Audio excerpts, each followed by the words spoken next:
Yeah, I'm just getting oriented.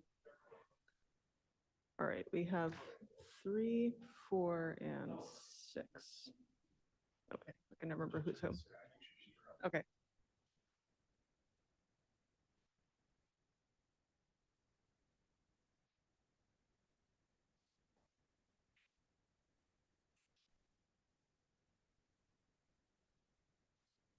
All right, thank you.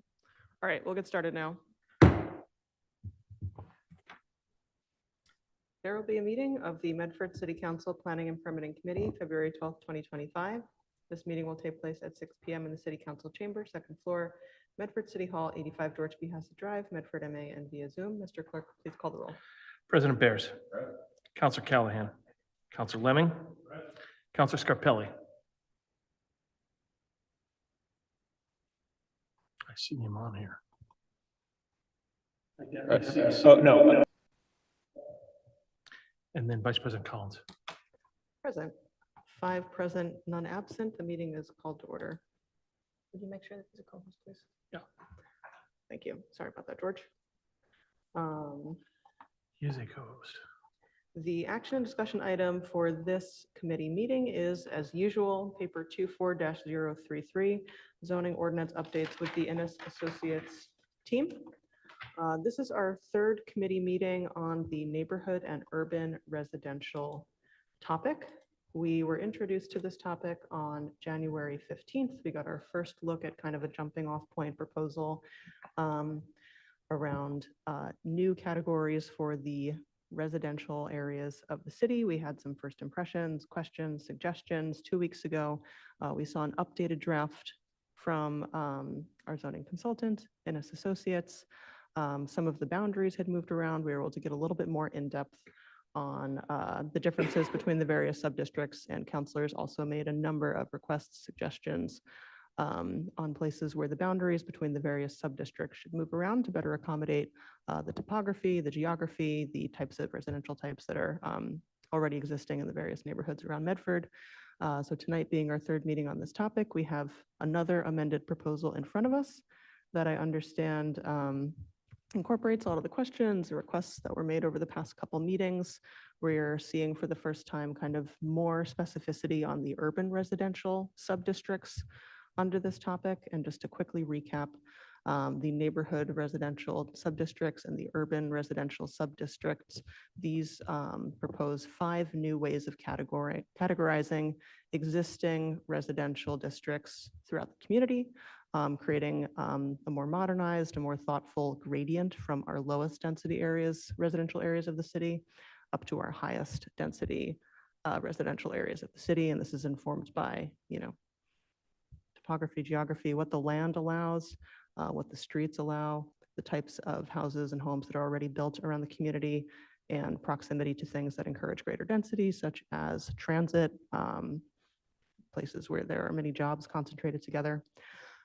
So I understand that tonight we have a number of new diagrams to look at and respond to, new proposals for boundaries between the various neighborhood residential sub-districts and urban residential sub-districts, as well as a new map that superimposes the new sub-districts on top of existing residential types in Medford. And I think this is reflecting some of the requests that councilors made 2 weeks ago, asking for some areas that were, for example, neighborhood residential 2 to become neighborhood residential 1 again to reflect existing neighborhood character, suggestions of that nature. So unless there are any initial comments from city staff or councilors, I'll first turn it over to Ennis Associates for a presentation as usual, and then we can discuss.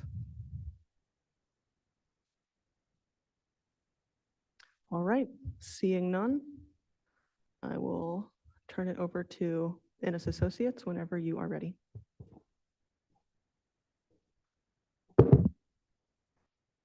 Thank you very much. Good evening, everyone. Emily Ennis from Ennis Associates, and I'm here with Paula Ramos Martinez. I'm actually going to turn it over to Paula so you can see the work that we've done since the last meeting. And then after the presentation, or even during, if you have specific questions, we're happy to address any comments or concerns you may have. Thank you very much. If I may, Madam Chair. So in this, today, we are going to go also through the process timeline, the plan 2025, the opportunity when those public comments can be done, some introduction analysis, and then the different versions that we have done for this proposal until the last one, that we also added this time the urban residential into our proposal and making a bit of more specific, what does that mean? I'm going to go quite fast in the things that we are repeating from the others, but if anyone has any comment or question on that, obviously we are happy to answer. So just for the timeline, yeah, today we are in the second part of that neighborhood and urban residential. We are looking today at more that urban part. So we are amending that neighborhood residential with the last comments from the planning meeting that we had in January 29th. And then we are proposing what type of residential buildings should go into our urban areas. We will also have the CDB. So we did last, in the 5th of February, we did the green score, which was referred now back to the City Council. We will look into Salem Street again in March the 5th. And then we will look into also whenever we pass this, the residential districts, and then in May, the commercial and mixed districts. We also had a public meeting. We had one this Monday, February 10th, about Salem Street. And we will bring as well some public meetings for the residential, this topic before it goes to CDB in February or March. And then for the squares as well in March, April. We will determine better these dates and we will obviously let you know. There are some video and topics that we will do for the discussion. We are working on video 1 and 2 about the zoning update, what are we doing, and then more into the Salem Street uses, and then the Salem Street hybrid building massing, and then the video 5 about green score. So these are, we are working on them, and then we will bring as well some for the neighborhood, districts and uses that I mentioned, these commercial nodes, commercial districts, as well as uses they mentioned, and then transportation demand, management and parking, which are big topics that we think all of this needs some video so that people can get a more broad view or the bigger picture of what we are talking about.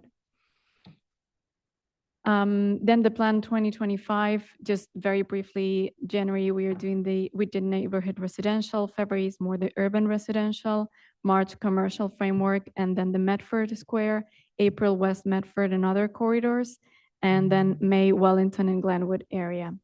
We had also some citywide topics that we would be discussing. January was housing, in February we'll introduce ADU and neighborhood nodes. Then in March will be community solar, non-conforming use and structure, April transport demand management and site plan review, and then in May the parking requirement. So when are the opportunities for public comments? We have what we are doing here today in City Council in the Planning and Permitting Committee meeting. We present a topic or we just continue to discuss this topic. Then at some point when that topic is ready enough, it gets referred from the City Council towards the CDB. Then the CDB will listen to the topic and vote as well on that with any recommendations. And then it will be referred back to City Council and voted there, and then finally being approved. So all these 4 stages, and that usually we have more in the beginning because we come back with the topic.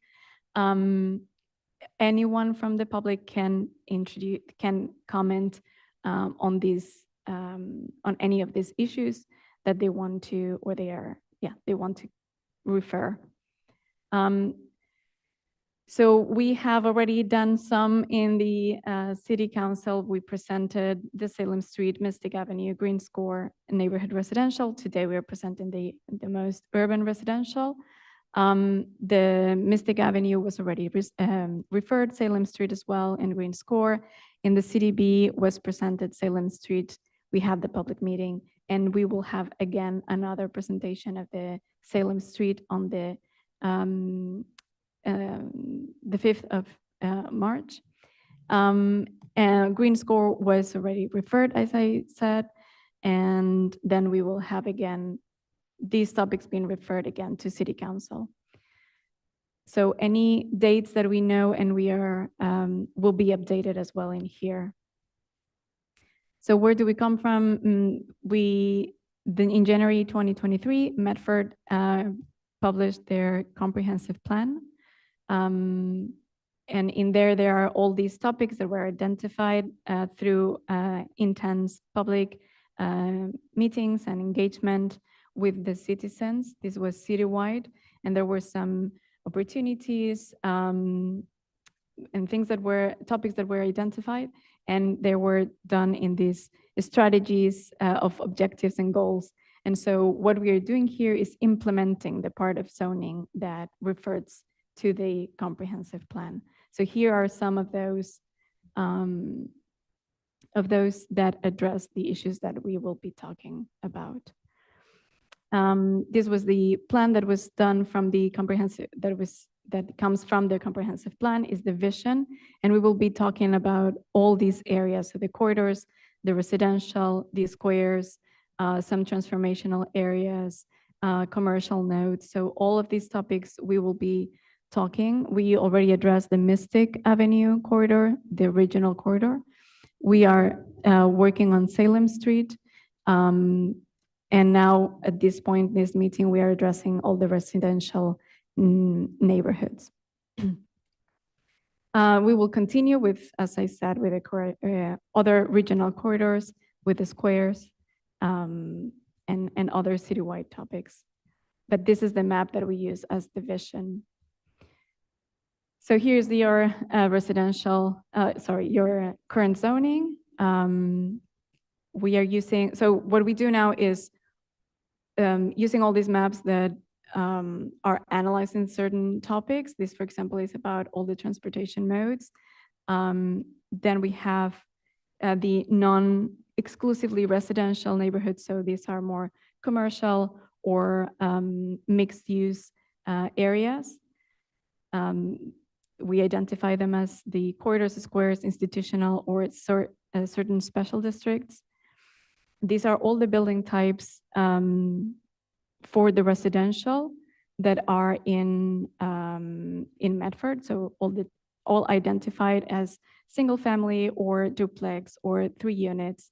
So we have that information. So all of this and others we consider to build the new residential proposals that we are bringing here today.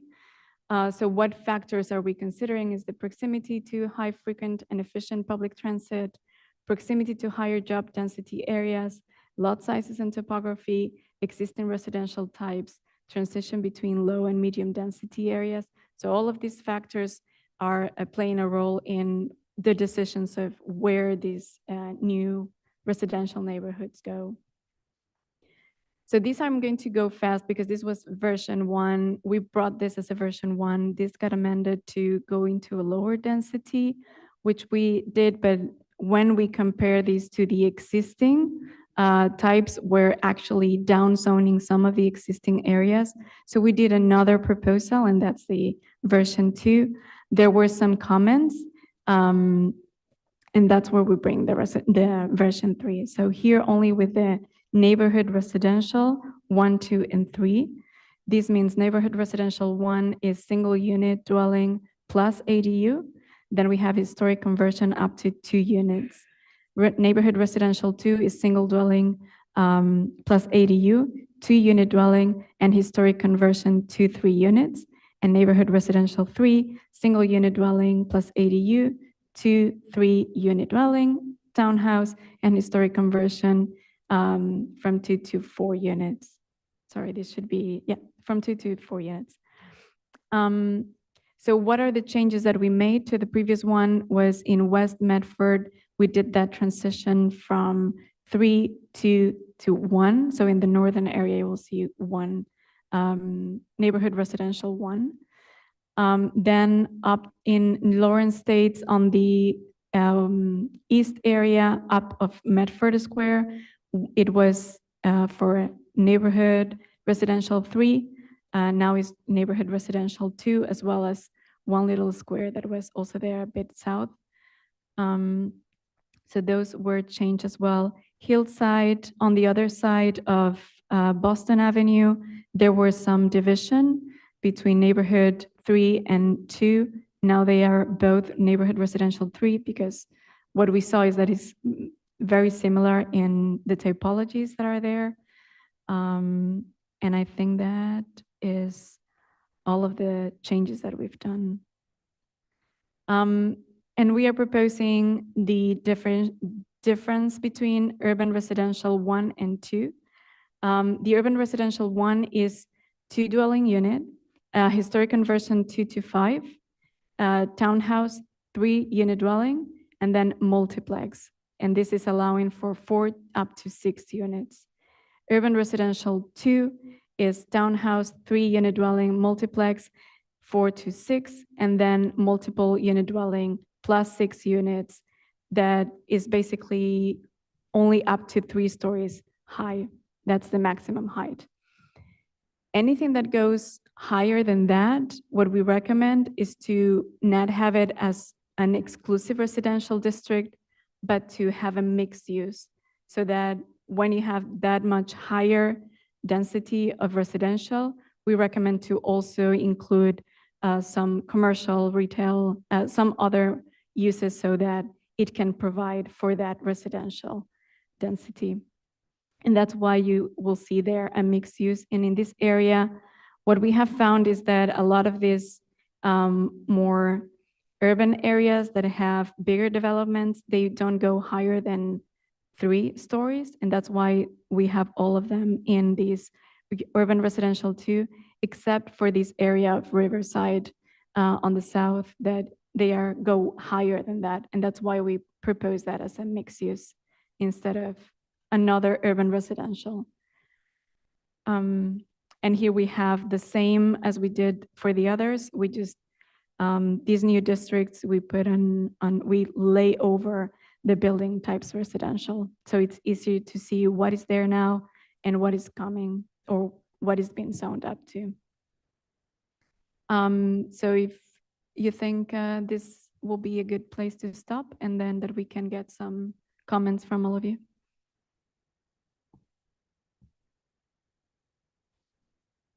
Great. Thank you so much for that overview. We'll go first to questions and comments from counselors. I see Counselor Scarpelli. Go ahead. Thank you, Madam Chair. I think my question is just general. As we're seeing this, some questions about one. I know that it looks like, I think Council Lemming shared the information to the public on the page, so they can share that, because I'm getting texts that people couldn't find this. And then the other question I have is it possible, Madam Chair, to work with Ennis with the residents trying to understand the process? I know we talked about this yesterday, and making things a little bit streamlined so people can understand it better. I think one of the concerns right now is the color of the distinctions between the different urban, residential, urban, to separate them. It's yellow on yellow and orangey. So is there a way to help that later as we move forward, just for clarification purpose, so people can understand this a little bit better? That's all I have, but thank you. Great. Thank you so much, Counselor Scarpelli. And yes, I see that Counselor Lemming shared meeting files through the City Council's public portal in the chat. Thank you for doing that, Counselor Lemming. And I'm sorry. Could we, I just had a resident just text me, Madam Chair. I believe if Council Lemming can share the ones that were sent today, because I think that, I don't know, I haven't looked at it, but some of the questions that might be the ones shared from an older slides. So if we can just look at that, that'd be helpful. Thank you. okay, great. We will double check. Okay, great. Thank you. We will double check that. It's possible that the wrong files were uploaded to the public portal for today. My apologies. We'll make sure that they are updated ASAP after the meeting, and they will match what's on the screen so that folks can, zoom in. Thank you. and, investigate them on their own time. Thank you, Counselor Scarpelli, and I'll go to Innes Associates for a direct response related to the colors on the maps. Yes, thank you very much, Madam Chair. We are sympathetic to the color differences. We're happy to look at how we can further differentiate them. I will just note that we're using the standard kind of planning land use colors of yellow for residential. There are only so many gradations of yellow that don't start to blur into each other. So we certainly appreciate the councilor's comments on this, and we'll see what we can do to better differentiate it. It may be for the purposes of our discussion here, we can vary from the standard planning colors for land use and get a bit better variation. So thank you for the comment. Okay, just wanted to share what we're hearing, so I appreciate you. Thank you. Great. Thank you, Scarpelli, and absolutely, we want to make sure that the maps are easy to read, so we'll work together to find a solution on that so that the colors are easily differentiable. And on the other note about wanting these proposals to be easily legible for residents, whether they're tuning into these meetings or catching up after the fact. We had a great discussion about this last night. We are working really hard to overhaul, or to onboard a couple new tools, including a pretty major overhaul to the city's zoning website, which will have kind of the very, very short elevator pitch version of all of these proposals so that folks can get oriented to what we're talking about ahead of these meetings and just have an easier on-ramp to discussing this. Work in progress. Go next to President Bears. Thank you, Madam Chair. Just wanted to thank you guys for continuing to update these early maps based on the conversations that we've been having. I know a next step is going to be looking at the dimensional requirements. But I just wanted to be clear here, all of the residential districts, we're talking about a 3-story maximum height. Okay, so we're not going over 3 stories anywhere. Have you had any initial thoughts into the dimensional requirements? Is that something we're probably going to see at the next meeting? Okay. And I think in general, I appreciate the changes that have been made. I think, this NR2 district north of the square was something we talked about, and I think it just it's more cohesive and kind of better describes the topography of the area. Other than that, my only question was about this mixed use 2 district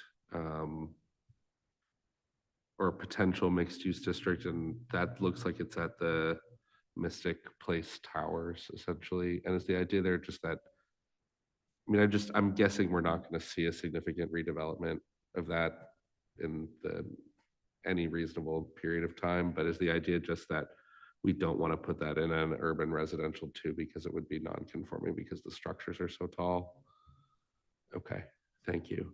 And then does basically everything else that's of that kind of height and scope fall into the mixed use corridors and square districts? Okay, that's a yes. I'm just got it. Kit, if you could. Sorry. Go ahead. Just to clarify for everyone, yes, everything that you said is correct. A lot of these higher are going to be in the corridors or in the squares. And so we will examine those, which we think, yes, it will go into in some kind of mixed use. Okay. For the Riverside, we are aware that right now there is already a development, and it's more for the future, what that could be. And if we do it as an urban residential too, as you said, will be non-conforming. Right. And then my only other kind of very minor question is around on South Street. There's a number of parcels. There's you see kind of this urban residential Four Corners, right southwest of Medford Square. The orange right under the words Medford Square. I'm pretty sure the buildings on the northwest, northeast, and southeast corners of that intersection are apartments or condos. Could you go into at all the condition of the buildings south of South Street and west of what I think is Thomas Street, if my mind is correct? Basically, this tiny little piece right here in this UR2 district.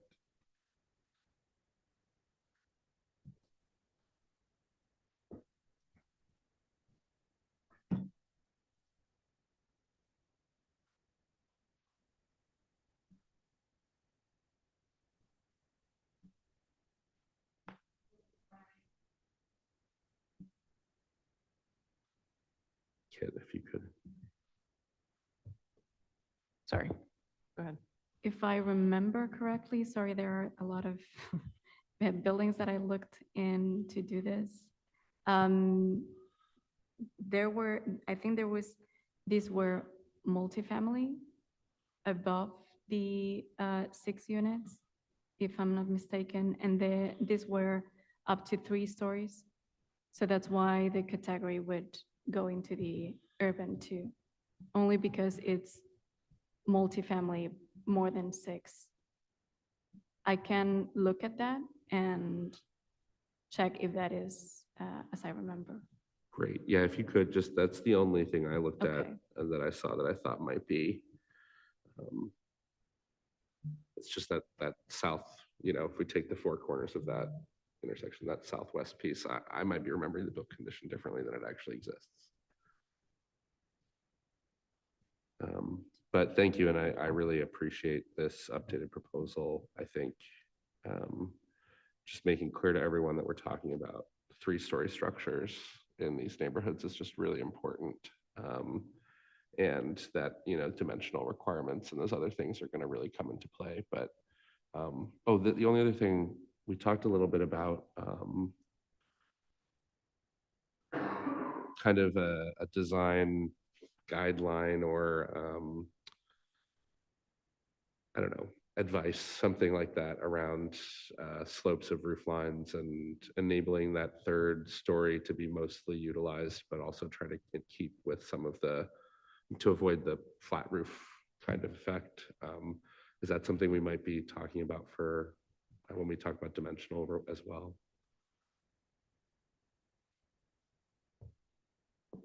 Yes, so that is correct. As we look at the dimensional standards, we wanted to get the geography set because we'll go back to our mapping of existing nonconformities and see what we need to do in each area.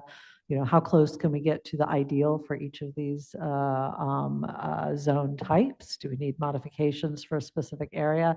And then, yes, that idea of we'd like the residential buildings to be consistent with what's in Medford, but also consistent with good design going forward. So we can look at the slope of roofs. We can look at as we've done in other communities, we can look at things like how are dormers attached and are there proportional requirements for additions and things like that. So we can think that through, and is that better expressed in the zoning or is it better expressed in an advisory design guidelines component, which is outside zoning but used in certain processes. So we're keeping that in mind.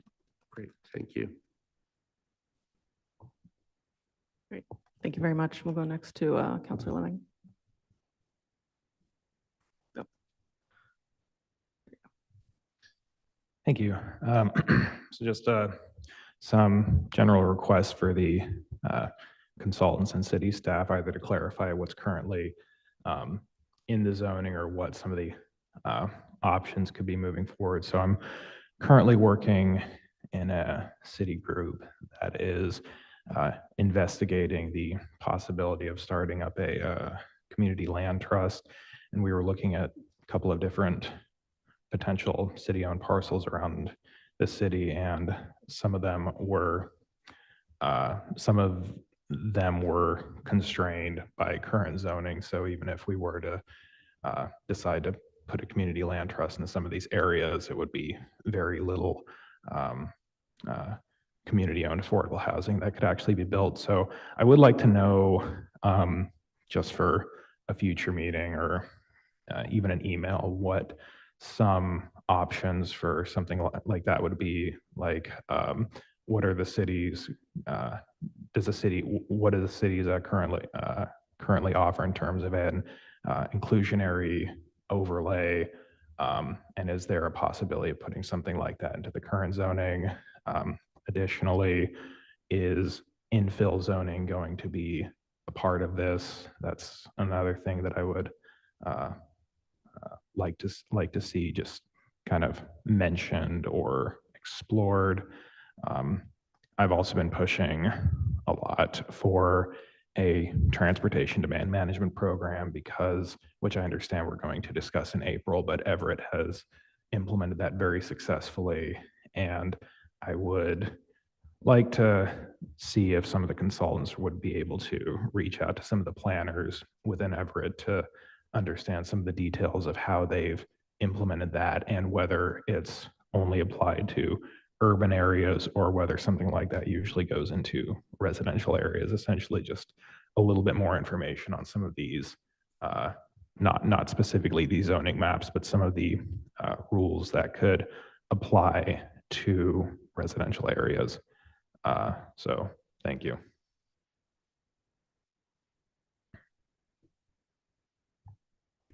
Thank you, Counselor. We're happy to look into that. Delighted to talk to Everett about their experience and how well that's worked and the extent of where their transportation demand management program is applied. I think that in thinking about how to allow for some of the possibilities of infill development, some of that will come with the dimensional standards. We know already that there's some issues about existing lot sizes where the actual lot sizes are non-conforming with the zoning. So in right-sizing that, that should open up some opportunities for infill. We can see what that might mean. Do we need to add others? Certainly also, I think bringing in, as you know, we have Jonathan Silverstein as the legal consultant on this, and he may also have some ideas about other strategies that communities have used to add affordable housing in different ways. So in addition to the work that we've done, we will also consult with him on that. But I think we can find some options for the city councilors to discuss. Happy to look into that. Right. Thank you. Great. Thank you, Councillor Lemming, for those suggestions, and President Bears. Thank you again for updating this proposal with a lot of our questions and suggestions from the past couple meetings. Really glad to see that a couple of the areas that really jumped out at a lot of councilors, like in West Medford, has been, I think we came to consensus that that'd be more appropriate at our lowest level of density. Great to see that reassigned. And we had a very robust discussion around Lawrence Estates and the border of Forest Avenue last time. So thank you for making those adjustments as well. Now that the urban residential subdistricts have entered the frame, I had just another one more relatively minor in the grand scheme of things as far as the map goes question that I was hoping to get your assessment on either now or something to peruse before our next meeting. Looking at the transit proximate zone around Magoon Square in South Medford, there's an urban residential 1 subdistrict right around the T-stop. It's abutted by neighborhood residential 3 on a lot of sides, actually on all sides. It's abutted by neighborhood residential 3. And I think the urban residential 1 subdistrict is appropriate. That's reflective of, obviously, as is the case with the rest of the map, that's reflective of the type of housing that's already there. My question is for the kind of corridor of neighborhood residential 3 that travels down Main Street to where it intersects with Broadway. I would be curious for your assessment on recategorizing that as urban residential 1. In my assessment, that is pretty similar to a lot of the existing residential types and topography that we see in the subdistrict that is labeled urban residential 1. And I think equally as importantly, it's one of the areas in the city that is actually really well served by bus lines, a couple bus lines that go straight down to Sullivan. I think there's a lot of transit users that live right around there.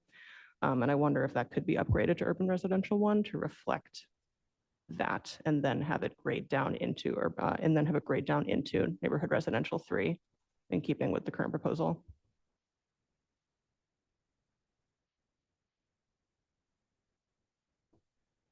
Oh, I'm hard to hear over the fan? Oh, weird.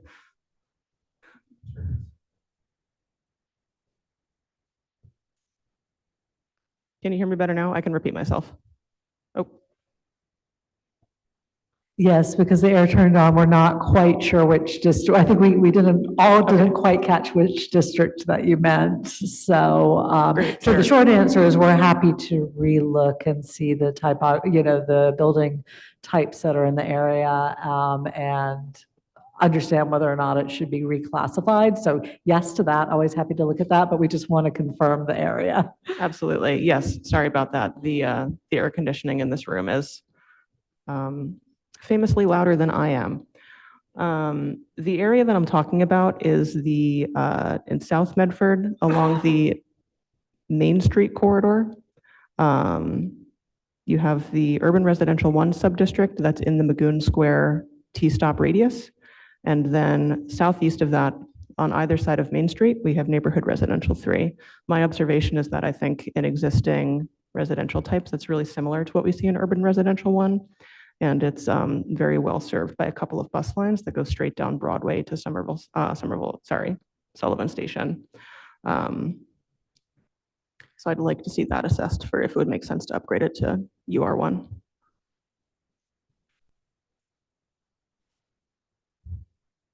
We've confirmed that area. We're happy to reassess that. Thank you so much for clarifying. Great, thank you. Also just repeating myself for the benefit of those on Zoom. Thank you. Going next to President Bears. Nope. Thank you, Chair Collins. Similarly, yeah, I definitely agree that that area between Main Street and Medford Street that contains Bow Street and Dexter Street and some of those others is something to be considered. I'm also looking at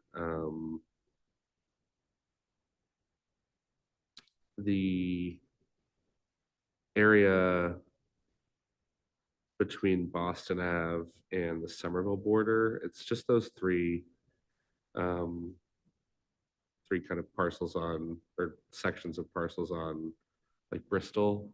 And those might, I think you might want to, those could be, I think, considered as well, just because they're so proximate to Ball Square and so proximate to Somerville zoning, including in some cases like on the other side of the street. And I know that they're zoned up to 3. So that might just be another place to think about, just with the transit access on, I can't think of the other names of those roads, but those 3 right there. And something I think I've had, just looking at this area, some questions about is Harvard Street in general. I'm just wondering if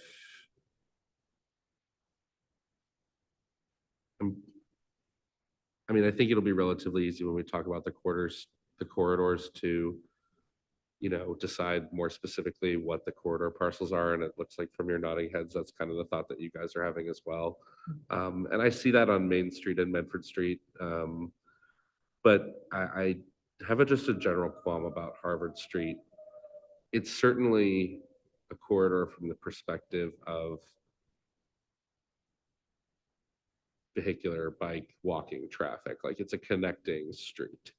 But the built condition really is, I think, pretty much contiguous with the neighborhoods. So just looking at that, I might want to, I can see coming back to it after we do the corridors, but I think there's just as strong an argument to be made that maybe we should just connect the districts that are currently separated out. to the east and the west of Main Street as we are right now. But I'm interested to hear more what you guys were thinking there.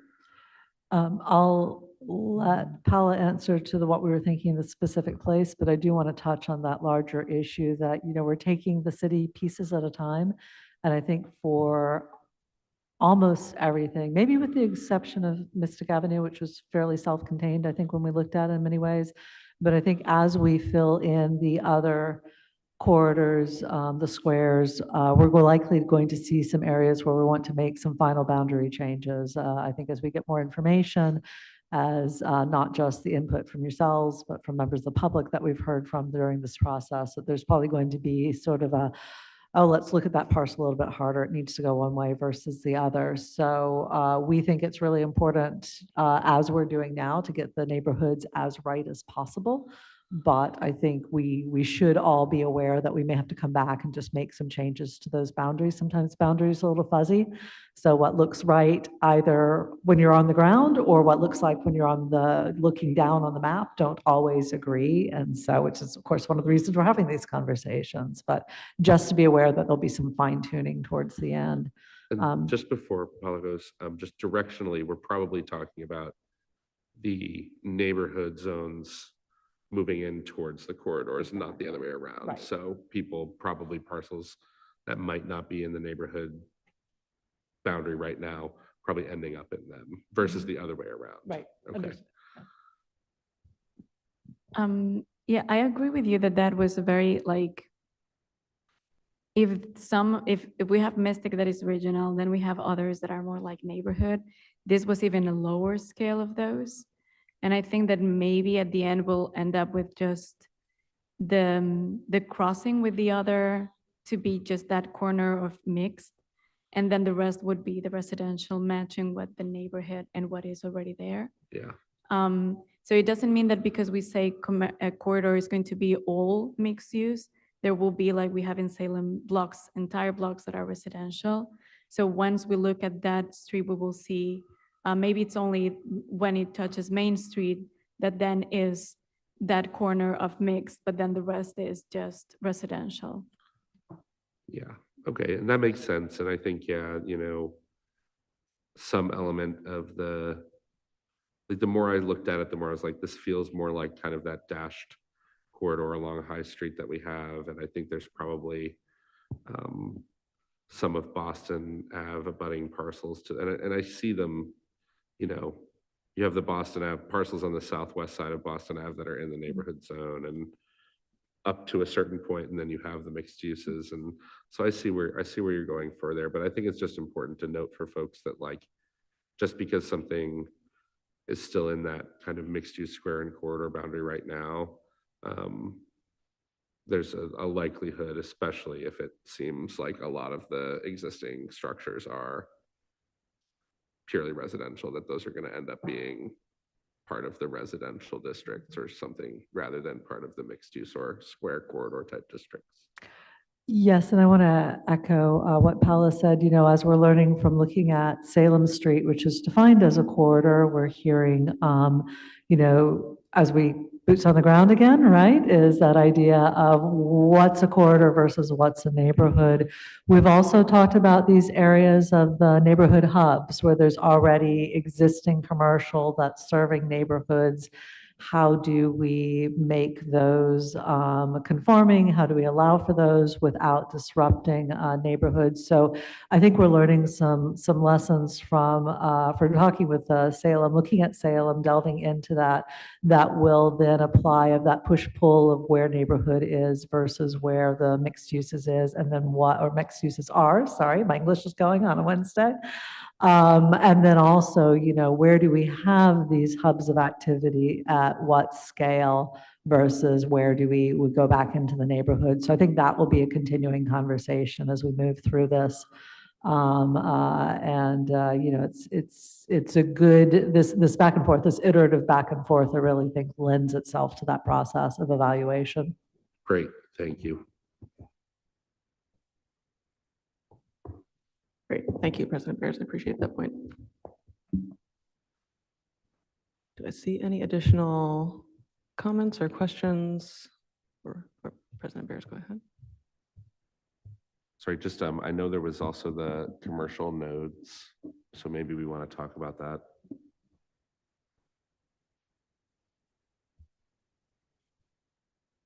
Huh? Yeah, there was that map where there was just like the tiny, within these districts, there are a few places that have commercial on them. 1 second while we find the right file. Oh, Did you want just, to move to the neighborhood hubs? just, yeah, talked about those, the commercial nodes in the residential Commercial districts. Were we going to talk about that?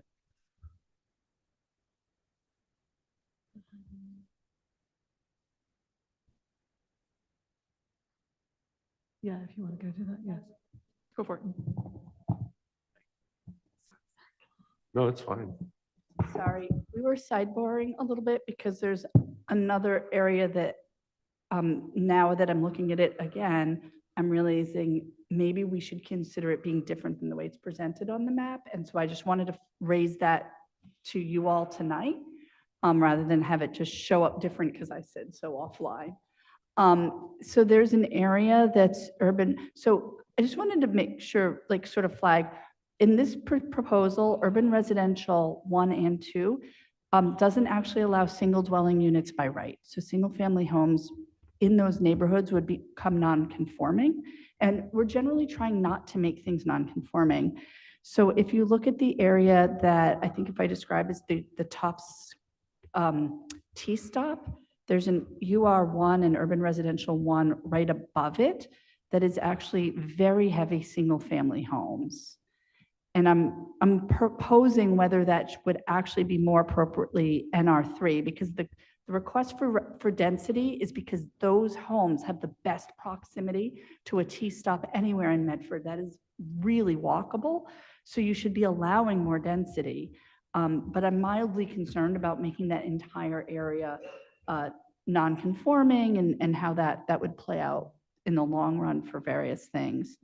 Maybe leaving the area that's already very heavy 2-family as urban residential 1, because two unit dwellings are by right in urban residential 1s.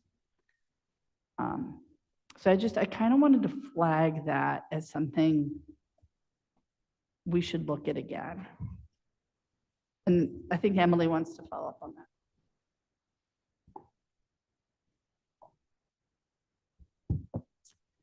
Yes, with your permission, Madam Chair. Thank you for bringing that up. We had been talking about that in-house, as you would imagine, and so we were balancing that idea of making the single family not as of right, but putting in protections so that non-conforming single family would be exempt from certain waivers. We've used that text in other places before. So for example, if you're a non-conforming, you wanted to put a porch on, you weren't having to go to the ZBA to do that, or whatever you might otherwise have to get a waiver for, you were able to do it as of right. So whether it's a change in the district, which of course, obviously we continue to be open to in this iterative process, or whether it's allowing that putting in that non-conforming exemptions for the single families in those neighborhoods, I think we're open to the figuring out with you the solution that makes the most sense for these districts.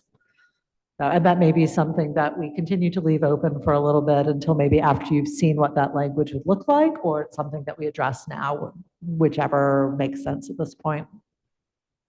Thank you. I'll go to President Bears. Thanks. And I think just one thing on that topic that I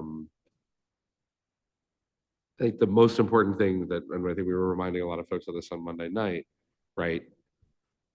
The goal generally is that, and obviously, like, to change the zoning does not mean that someone has to change anything about their property. So if you're in a single family home and you don't want to change anything about it, just because the zoning district changes doesn't mean you have to change anything. Something we're also trying to control for here, and it's tough, right, is, and because state law has special exemptions for single family zoning, it makes it even harder for single family structures. the proximity of those parcels to the transit access, even before the Green Line extension, we've been seeing in a lot of neighborhoods, very, very large, single-family, new or significantly renovated single-family structures being built. And I think we don't want to see that it's just not what we want to see. I think most people generally who live here now are not happy to see what was a relatively standard size single family unit turn into a mini mansion that's maxing out lot size and dimensionals. And I think the closer you are to a T station, the more that the financials are probably going to break down for a property owner or developer to say, oh, I could build a single family here. I could take this relatively normal size single family, turn it into this giant 3,800, 4,000 square foot single family. It's 500 feet from, the T, and sell it for $2.2 million, right? And when you could have, if you don't allow the by right new construction or significant renovation, at least they'd have to do 2 units. And the goal would be to incentivize them to do 3 or 4, because for 1,000 square foot units is gonna be much better close to something like that in a walkable neighborhood than a giant mansion. So I kind of am like more interested or amenable to the idea of saying, how can we make sure that people who are in existing single families now don't get that by not allowing single family by right, we can avoid all the impacts of them becoming non-conforming, versus saying, we're going to allow the single family so close to the transit where the land value is so high, and then maybe get these weird externalities of big new single family housing exactly where we don't want it to be.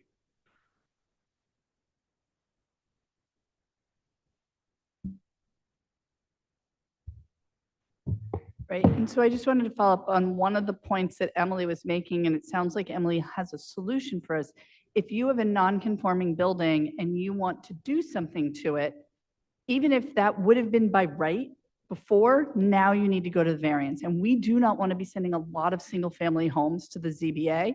So like some of the things that I signed off on building permits today were, they wanted to expand the kitchen. So they took the porch and they turned it into a kitchen, right? Like they turned it into a room. And people who wanted to add dormers on or a second floor onto a 1.5 story house. Like those are things that people should be able to continue to do without having to go to the ZBA.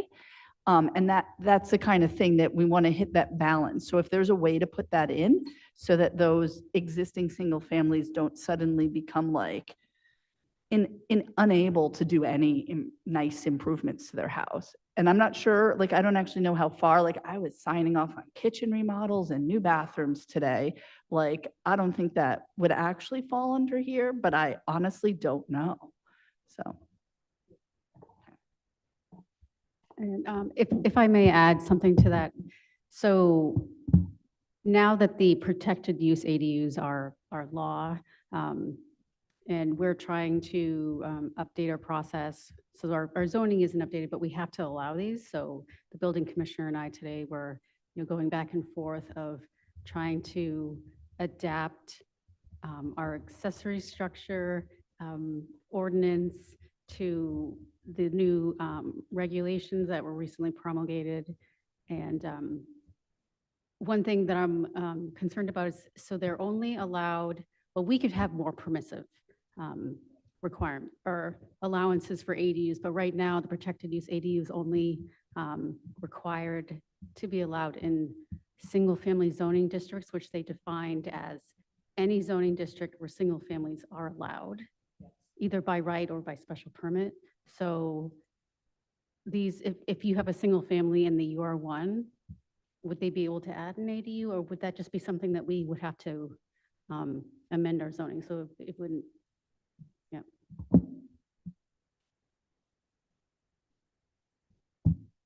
So that is correct. It's any district in which single families are allowed as of right or by special permit. So if for the urban 1 or the urban 2, which don't allow single family as of right, then ADUs would not be allowed because they're not allowed as of right, and single families not allowed as of right in that district.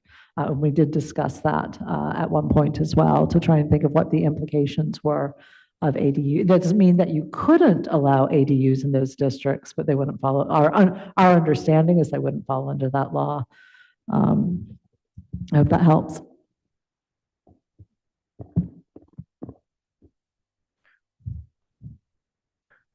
Great, thank you for the discussion on that. Oh, hang on one second, Counselor Callahan. Sorry, just wanted a super quick clarification. It sounds like you're saying that if we don't do anything differently, and this is a UR1, but there's a lot of single-family homes, they will not be able to build an ADU. And I just want to like have a little check-in, maybe I missed it, but that we can, in fact, write something into the zoning to ensure that they will be able to do an ADU by right? You wanted to?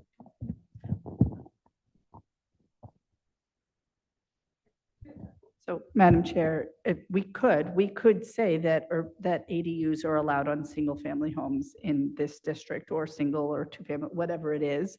I think that the state sort of sets a floor for what we're allowed to do, but if we want to allow more than that, it's an option.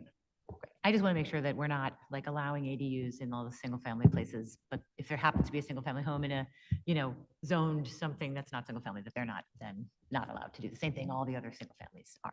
Thanks.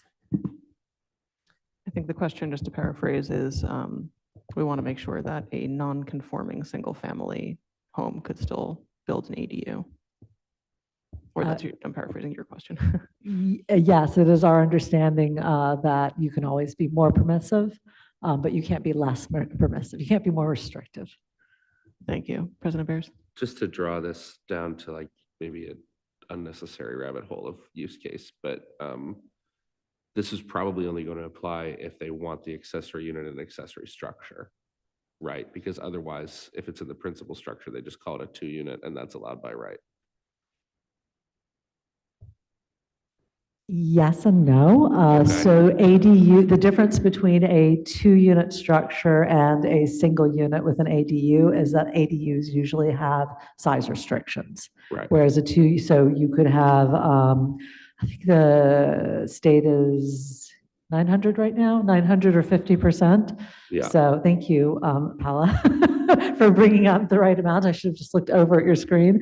So that is the difference, is the size restriction Right. for the ADU. So, and the parking is the other piece, is And the that the parking, state has okay. requirements on the parking for those districts where the state law applies. They have Right. requirements in the parking. So, so there's a choice there. There is also the practical matter of, can a single unit, single family be retrofitted to be either a 2-unit or a single with an ADU, or then do you need that detached ADU? So there's a thing where zoning says one thing, but the practicalities of market and construction and building Right. code and all of that say something else. So, Right.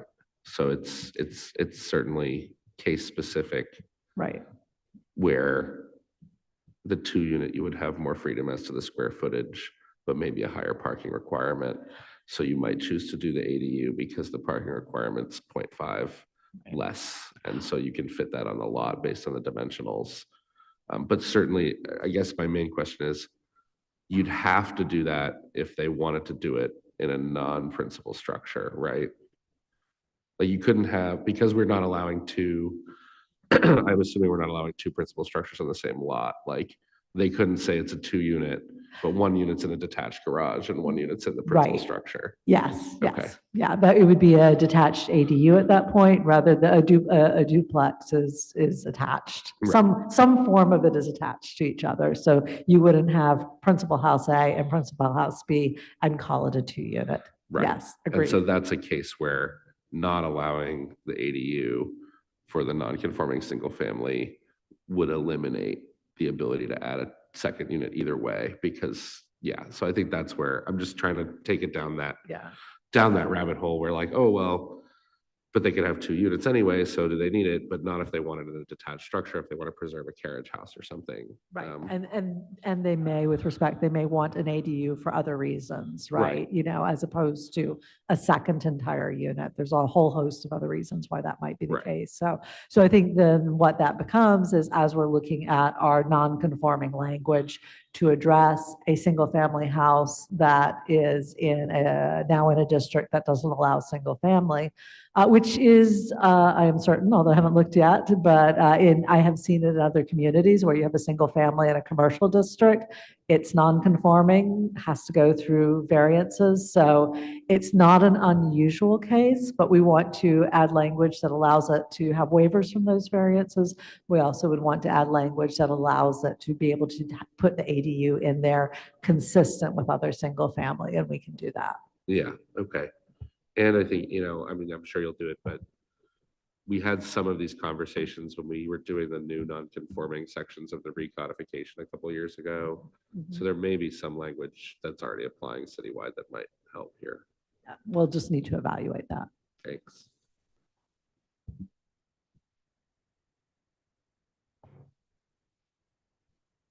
Great, thank you all. I think I think this is a useful rabbit hole to be going on now as we're talking about, other areas on the residential map where we want to at least be looking at options for language for non-conforming, so that we're kind of striking that right balance in between zoning these districts such as that we are not including any things that are greater gifts to developers than they are to the community and residents, especially close to transit. But are also not creating unnecessary hurdles for folks who are living in what may become non-conforming structures in some of these recategorized residential subdistricts.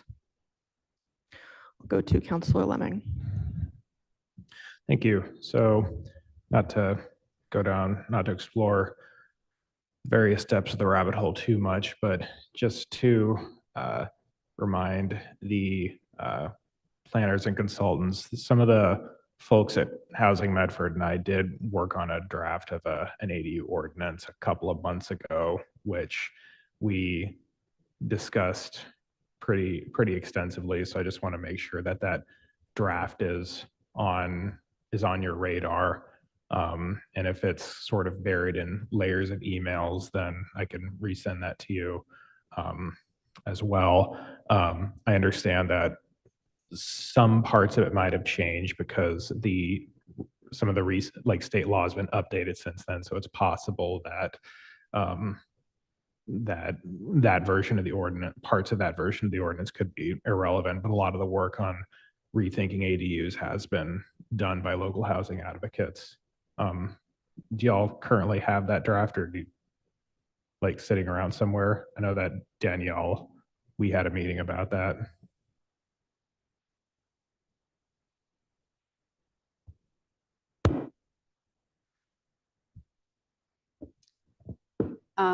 Yes, I can dig that up and take a look at it and see what is applicable or not. I remember some of the things was changing, which are already things we have to change anyways, which is eliminating the owner occupancy requirement in the affidavit.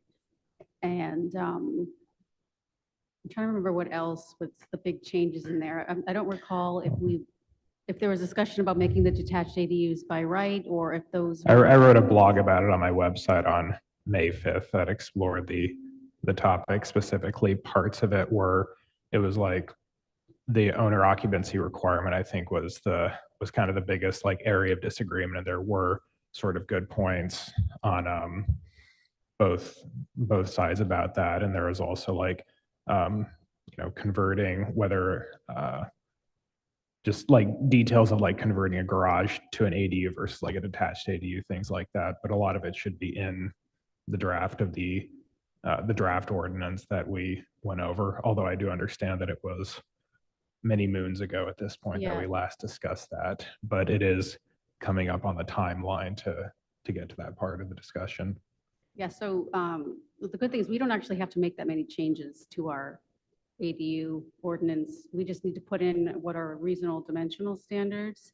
And one of the rules is that they can't be more restrictive than what we would have for a single family or a regular, everyday accessory structure.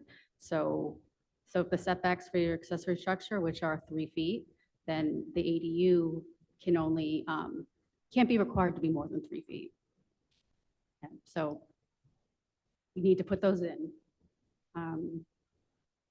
Delete owner occupancy references and eliminate the special permit requirement for detached. There was already a loophole where you could build an accessory structure and then come back the next day and say, I want to convert this to an ADU. So it was kind of like a meaningless provision in our ordinance anyways, about needing to you could only have a detached ADU if it was an existing structure you were converting, but it was meaningless, as I was saying. So just deleting that. And then will be the policy discussion of whether we would want to allow multiple ADUs on a lot by special permit, which is something that we can do. And then also making it clear that they are not to be short-term rentals, or if it's their primary dwelling, can they rent it out as a short-term rental, but not as an exclusive short-term rental, because we definitely don't want that, because there's already so much damage to our neighborhoods from those. Yeah, so I'll just reshare the documents because I'm actually looking at a document in my Google Drive, which has a lot of edits from the both of us from almost a year ago. So that probably is a good refresher, but doesn't have to be we don't have to go down the rabbit hole too much during the meeting, but thank you. Thank you, Counselor Lemming. Vote to President Bears. Thanks. And just on the short-term rentals, I believe we updated that so that you can only do a maximum of 90 days a year anyway. So that might address parts of that question at least.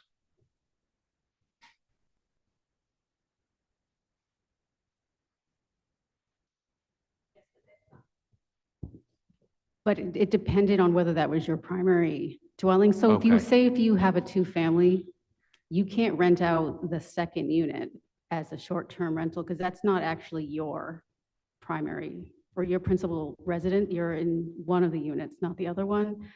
So there are some floating around that I believe where there's the second unit that's just an Airbnb, like they no longer have long-term tenants. So that's an enforcement thing. But basically the question would be, if say you have a single family house and an ADU, the ADU, if it's not your primary or principal residence, the houses, can you rent out your ADU on a limited basis for short-term rentals? That's a policy decision that would have to be made, that we would expressly state, because right now we just say your principal residence.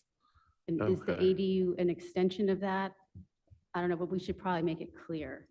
Yeah, no, that would make sense because my inclination is it would still fall under the 90-day limit, but maybe they can make enough money in 90 days that it's worth it. I don't know.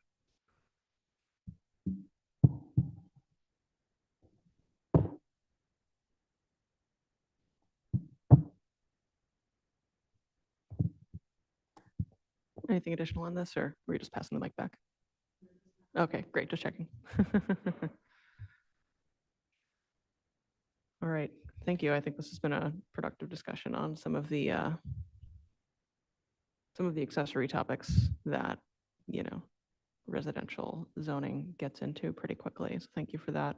Lots of little threads to run down for next time, especially. I think this is good timing as we start to get into the dimensionals, which we're going to be talking about next time, which will be our 4th meeting on the topic. A good time to circle back to more of these topics. Pell and Emily, was there another piece of the presentation that we should get to before, or did I? Yes, so I can go quickly through it. It's just that we are starting to do an analysis on these commercial nodes for the residential neighborhoods. So we are looking already at the existing. So it might be a bit difficult to see because they are not a lot, but these red lots that you see over there in only the residential districts, these are already existing commercial, small commercial buildings. So now what we are going to do is to study where we should have some nodes in these residential areas to make also these conforming, and that we can have a small scale commercial where you can have a small grocery store, or we have to look into the uses that we will permit here. But is everything just very neighborhood, very small scale, and obviously just to make a little cafe, a bakery, small maybe co-working space or share space that were asked from the counselors, and that we think it's a great idea. So we are starting to look where we already have some of those commercial areas, and how could we group them, and where are these good areas in this neighborhood, in this residential. And if I may, these are sort of the little nodes that we talked about. When I first started planning, another planner said, hey, did you know there's a 5-minute to ice cream rule? And I don't think that's actually been standardized, but the idea was that you should always be able to walk 5 minutes to ice cream, which personally I think is a great idea. But we've noticed that there's a little convenience store, there's an upholsterer, I think, somewhere, there's a little neighborhood cafe. None of these, to our knowledge, are conforming now. So the ability to make them conforming to allow further investment, and then at kind of the appropriate cross points or station along a longer street, where could these be to allow something like that to happen? It's primarily about what's existing now. Because they're there. We want to make it easier for them, but also just sort of thinking through how are they used by the neighborhood, and how do we make that a better thing to do? One thing that was cutting my eye was that they were usually very near a bus stop. So they are usually along some kind of transit route, and usually exactly where the bus stop is. So we would look at these areas where it makes geographically sense, and it's a node of 2 streets that are a little bit more wide, or that have a little bit more activity, or is because it's next to a park. So it makes sense that we have a little bit of opportunity for the ice cream or the cafe. Great, thank you. I think this is really exciting. I'm really happy that this is being looked at. I know that there are, certainly for myself, there are a lot of areas in the city where, I have a very beloved, probably non-conforming use in my neighborhood, Colette Bakery. And a lot of times that I've been talking about this with city staff, or just been walking down the road and thought, wow, what if this was the jumping off point for more little uses like this, to be, useful to residents, to bring people into the community. So I think this is a really great jumping off point for looking at ways to make little conforming sub-districts within the fabric of our residential districts. I think that's the type of thing that residents have been asking us to look into. I'll go to President Bears and then Councillor Callahan. Thank you. And I just, just looking at these notes brought up some thoughts for me. My first thinking is along the Broadway border between Medford and Somerville. One thing I just think and obviously I think we'd get there once we have the draft zoning. We should make sure that we're preserving the PDDs that have already happened. So like there's this node at Winchester over to Alfred, basically right near the Ball Square T logo, that long rectangular, that's I think the PDD2 or PDD3 that we've already proposed. And it brought up another question for me, which is, and it might be for Alicia, where are we with the joint Somerville, Medford, Broadway zone? And is that going to be a special zone? Do we think that might actually fall under one of our proposals for a corridor? I just can't remember where we landed there.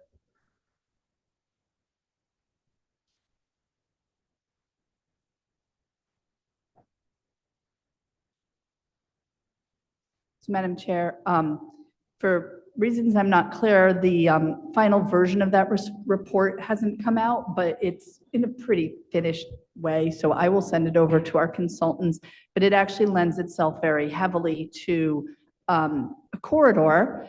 And so we should look at how we create a corridor along there. We have these little weird, when you look at, if you know where Broadway is there and you look at it, you can almost see little weird cutouts down there. But this idea of ground floor commercial and some floors of residential above the commercial is exactly the kind of stuff that we've been talking about. And honestly, some of the other staff involved who are not in Medford got very in the weeds and really into like the exact heights and stuff. And so after a while I said, whichever, 4 or 6, like, just let me know. Because it didn't seem like that big of a deal, especially because there are many apartments over there of some real height. So yeah, we'll grab that final, the version that we have. They kept tweaking some of the images and send it over to Emily. At some point I had suggested that those consultants reach out to you all, but it would have been like a year ago.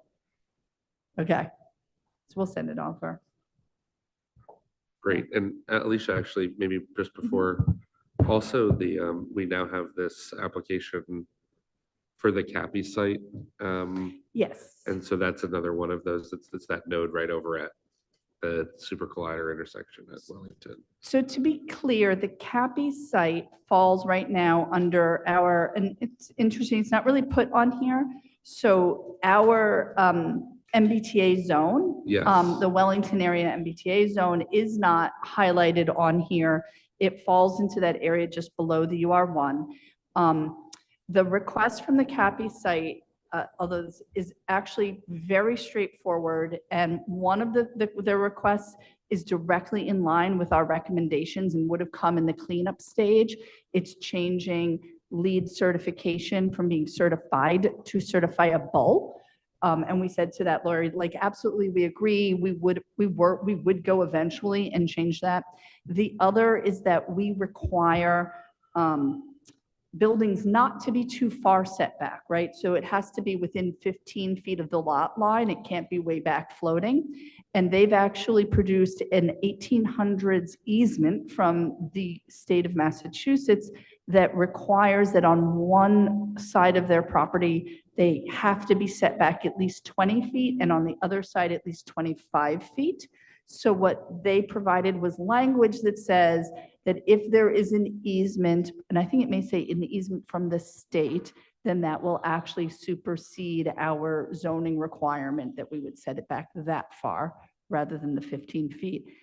And honestly, I'm not going to try and change a state's easement, so it seems simpler to just say, yes, that makes sense, because it would allow a nice new multifamily building to go up there. Right. And so that's going to be under the overlay district. That's what they're. So I don't think, and I think one thing that we should just sort of put our heads around is, do we actually just say this should just be applied to the whole West Medford, Wellington community? I forget what we called it, the Wellington MBTA district. Yeah. Because if those requirements, one of them we wanted to apply district-wide anyhow. And the other one, if there are other properties with those easements, which their lawyer believes there may be, we might as well just cover ourselves now and say that if these easements exist, then the easement overrides our zoning. So my feeling was not to make a special one parcel district, but Right. actually Just- for us to then just make an amendment to their request to make it blanket to the whole district. Yeah. And Okay. then, right, then you don't have another weird, another like hash mark thing. Yeah, and I just want to note, like, this is where I think the timeline that Vice President Collins has been talking about really comes in. Like, we are doing stuff under the new zoning already, because the new zoning is really 3 years old now, because we started with the recodification. Yep. So we are now mapping over, and I think we should maybe look at Mystic Ave, because I think we might have mapped over like the PDD one, and we need to look at that. I can't remember if we. So I think that one might have been the second PDD and the Okay. Mystic Ave, but regardless, I know that. I will proponent pulled say that out, I but- believe that that one maybe being abandoned, that property's for sale again, Yeah, the property, the developer that came forward and requested that one on Mystic Ave. yeah, And they're only good for 2 years. You actually have to apply for your special permit within 2 years. okay, And so it's getting very close to timing Okay. out. On the other hand, the other one that you mentioned earlier Winchester Street. on yeah. Winchester Street, we met with that property owner last week, and Yeah. they are getting ready to move forward with their Right. project. So yeah, those two, that and the Walkling PDD, just, making sure that we're, Not losing them. yeah, it just speaks to how if we continue to, we'll just end up in a more complicated situation if we don't complete this project in a timely manner. Yes. Yep. I think Emily has something to add.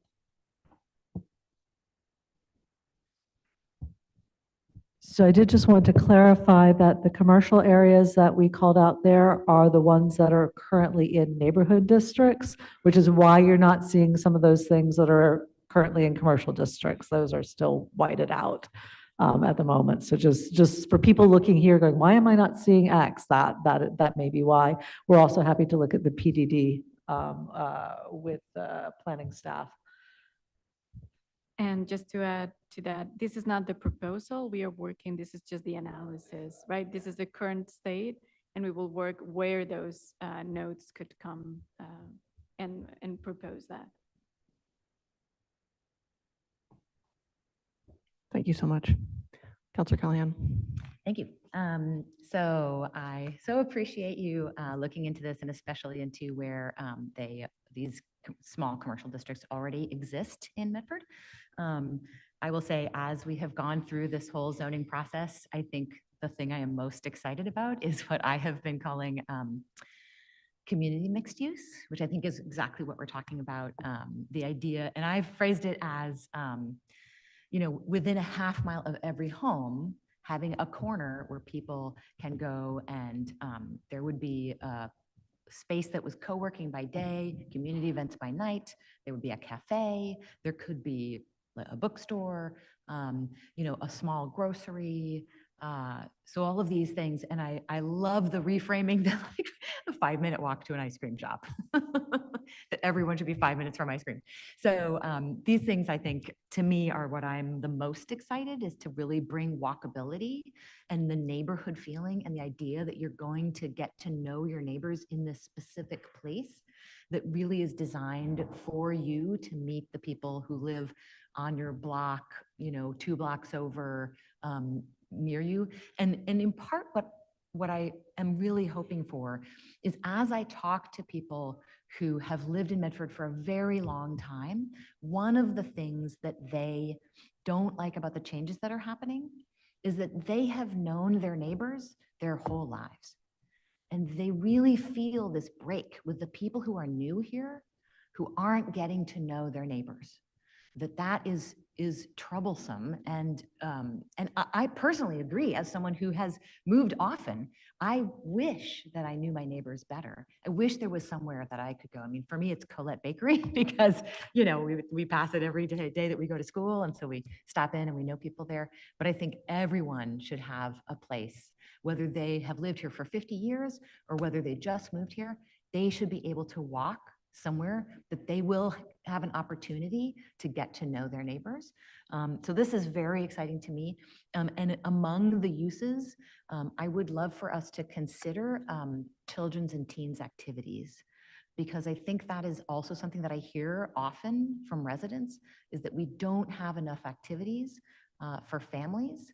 And if there were something that were walkable, especially teenagers, that's like a great opportunity to have something where teenagers can go and hang out. That's a safe space where they're a few blocks from home, they're very close by, and yet it's also designed for them. So those are the kinds of considerations that I'm thinking of. And I'm hoping, I apologize if this was already sent out, but I got the full color maps of the proposed zoning and the existing use, but I didn't get the map of this one that has these existing commercial spots in the neighborhoods. And I would love to have that if that's possible.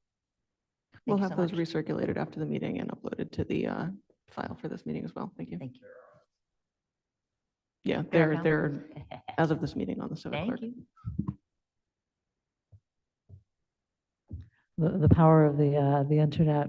Thank you, Counselor, for those ideas. We will work into those and look at how we define the types of spaces that would be appropriate for all ages in these neighborhood hubs, what they would mean in terms of dimensional standards as well, and how they could interact. It might be that we have different levels of neighborhood hub and activity depending on, you know, the corner size or the location or something. But thank you for those ideas. It's really helpful. Thank you. I'm not surprised to see so much excitement around this agenda item of looking at the in-district commercial nodes specifically. I think this is something that a lot of residents have thought about or wondered about and asked for over the years, maybe using different language, but having walkable community hubs, places to get groceries, places to gather, places to get a bite to eat in a scale that's appropriate to residential neighborhoods. We see so many of those all around Medford, you know, from North Medford down to South Medford, and excited that this process will reflect and, you know, give us some options for how to amplify that further. So we've had quite a robust discussion tonight, I think, talking about the sub-districts that we've been workshopping for a couple of meetings now and getting a little bit more into the weeds on urban residential 1 and 2. Counselors threw out several ideas for areas where we'd like to continue to see those boundaries reassessed in either direction. And we've talked about some of the areas where we've already changed the boundaries a little bit with neighborhood residential and seeing how those are playing out on the map. Just to kind of briefly summarize here, we've also talked about how some of the corridors that are conspicuously absent from the neighborhood residential zoning map are because those will be considered later in this citywide process. But at the same time, as we continue to move topic by topic, if, for example, there's something that we're thinking of discussing during a corridor discussion, that it then becomes very clear it should be a part of the abutting neighborhood zoning, that change will happen. We can do that kind of back and forth to make sure that things end up in the right place. We talked about ADUs, which we have before. Those are kind of a topic that is inside of the sub-district process and also outside of it. I know that there's a lot of work being done to make sure that those are as allowed as we want them to be in the various sub-districts with the various by right conditions. The next step in the neighborhood and urban residential process, I know we can expect from the zoning consultant a continually updated zoning map for our meeting in 2 weeks that reflects more of the requests for changes that we've made at this meeting. And we're also going to start talking in more specificity about dimensional requirements for each of these 5 sub-districts. Is it reasonable to expect that we can also talk a little bit more about, one, the analysis of commercial nodes in residential districts, and also, sorry, I just lost my train of thought, scrolling my notes too quickly. Oh, and the proposed language for waivers to protect, for example, if non-conforming single-family homes in new urban residential districts, so that we can start looking at options to make sure that a recategorization there doesn't send projects to the ZBA unnecessarily and shields homeowners from that kind of administrative hassle. Is it reasonable that those could be touched on at our next meeting again, or? Great, thank you.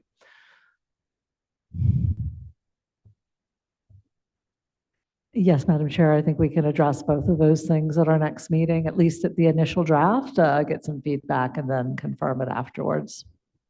Great, excellent. It'll be good to have an initial draft of those topics to look at and respond to in 2 weeks. Are there any additional comments or questions from counselors at this time on any of the topics that we've discussed tonight?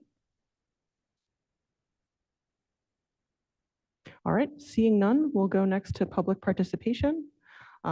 Each participant will have 3 minutes. I just request that you state your name and address for the record. I'll ask to unmute you. Judith, go ahead. Just name and address for the record, please. And you have 3 minutes. Hi, my name is Judith Weinstock. I live at 144 Burgett Avenue. And I just want to get a little bit of clarification. I'm really new to these maps, and so they are, because they're so tiny, they're actually difficult to figure out. But it's something that Alicia touched on when you were going through the new classification for the neighborhood in the hillside that abuts the T-stop, the Medford Tufts stop, where it looks like, and please, that's what I'm asking for, some additional edification around. It's being reclassified from a single family dwelling currently to an urban one. Is that correct? And that would mean that in the future, new single family homes would not be permitted in that area. Is that correct?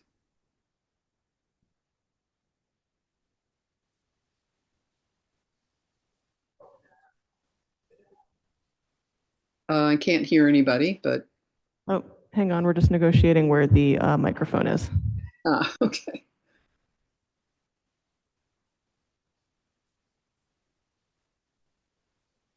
Sorry. Yes, apologies. We're sharing one mic among multiple people here. So the answer is that urban residential 1 and urban residential 2 would not allow single family as of right. So again, not new single family is correct. Where those apply, we're still discussing, right? We've made an initial presentation of where we think the boundaries might go, and we're looking for input and feedback of whether or not we've got those in the right places at this point. But that is correct. For existing single family, we are looking at language that would prevent them having to go for waivers for common adjustments to single family homes, so that they would not be, the use of a single family would not be disrupted by the change. But no new single families would be allowed. That is correct. Yeah, I just want to reiterate, I think what Alicia said, which is really this neighborhood is very, very strongly single family homes already. So that would, I would think that, we have 2 homes being built now. One is a replacement from a fire, and one was replaced a couple of years ago as a knockdown. And I'm assuming that would no longer be allowed if this classification gets made.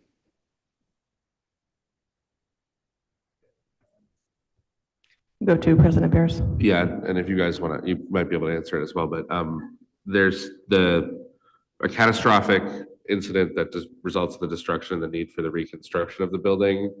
You can build back to essentially the existing nonconformity that you had at the time, or rebuild the existing structure, the structure that existed before the catastrophe. In terms of a knockdown rebuild, that might be different. I don't know what you guys think about that. Like if someone had a single family, they tore it down, they wanted to build a new single family in its place. If we didn't have by right, that might not be allowed.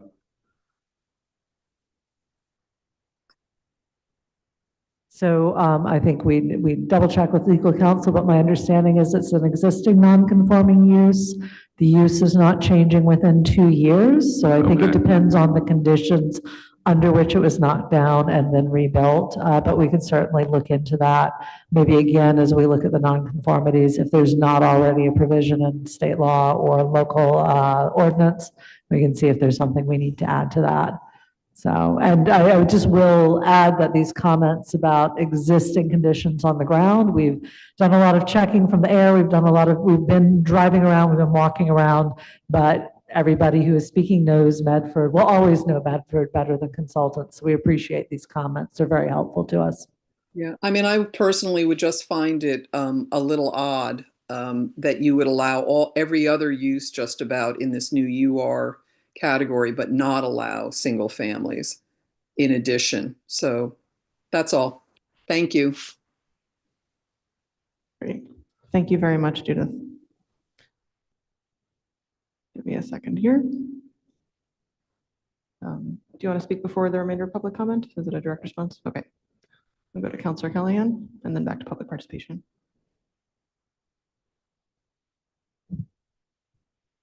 Thank you so much. And I did want to just respond quickly. I think the reason why, this is one of the more major changes that is happening in the residential zoning, is this very specific spot. Because it was single family 2, and now we are changing it to urban residential. And the reason is because there's a brand new T-stop that, 10 years ago, did we even know 10 years ago that it was going to come to there? Maybe around 10 years ago? We hoped. But the zoning is 37 years old. So like 37 years ago when this zoning was written, that T-stop was not even a twinkling in the eye of the person who ended up planning the T-stop. So this is why this particular neighborhood is seeing such a change, is because it really is like right where that T-stop is.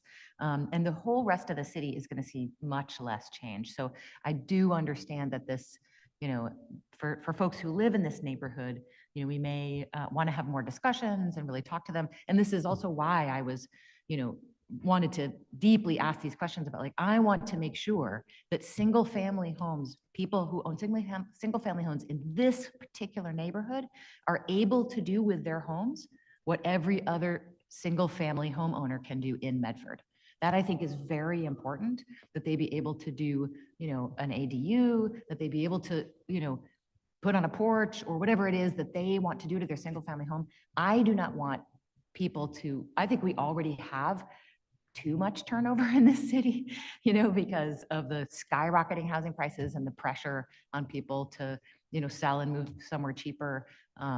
I want to make sure that the folks who currently live here is the people that we're serving. But this one neighborhood is going to be the spot that looks like in the zoning in terms of the residential neighborhoods does get the most change. And it is purely because of that T-stop. Thank you, President Pierce. I think it's important to talk about not necessarily change, but potential change. And there's a lot of countervailing factors here. Like, I hear the argument of, if it's going to be in most of the other places, why wouldn't you allow it here? But I think there's a countervailing argument of, do you end up incentivizing, very, very, very expensive single family homes that still don't conform to the existing nature of the neighborhood? We've seen it in some places, like I know I point to it often, but there's the house next to the West Medford Community Center that is just a wild structure. It's a giant single family box that doesn't, that you could house a lot more than one family unit inside of a structure that large. But I think it's important to talk about potential change. I agree, like, the transit is certainly impactful here. I think also noting that a lot of this zoning is really more like 60, 65 years old is important. And a lot, as with most of our neighborhoods, except for some of the newer single family subdivisions, most of these structures existed before the zoning even existed. And that's just something to think about as well. But yeah, I've been personally, when I look at this neighborhood, really going back and forth between the idea of, like, should this be in an R3? Should this be a UR1? And in my head, it goes back and forth a lot. So certainly, I think your point, Councilor Callahan, about making sure that the people who have single family homes there now can continue to do with them, if they want to stay with them, in them, what they want, is important. And I think there's an entire other side of this, which is allowing this, which is not allowed now, might enable someone to stay in the neighborhood because they can add a second unit to the house that can help them. Maybe they don't need the whole house as they age in place. You can add a second unit. You can rent that to someone. That rental income subsidizes your fixed income retirement. And I think, like, really thinking about this in all the different ways that the property owner might make a decision is important to think about too. Because I don't think it's, and I'm not saying you're saying this, but I don't think it's as simple as saying, oh, we're going from this SF2 to this UR1, and that's a major change. I think it's saying, A, the existing zoning really doesn't entirely reflect what is there. It certainly doesn't reflect the modern transit conditions or things that have happened in the intervening period. And some of these zones, and I think to Judith's point, maybe this is where you go the other direction with it, are allowing a lot more options, giving the people who live there now a lot more options than they may otherwise have. Part of the challenge of this whole thing is we can't control either collectively or individually or as a neighborhood what people want to do with their private property, right? And that's, I think, where we run into, we've heard it time and again, we heard it on Monday night. Why didn't the city vet the people who applied for the methadone clinic?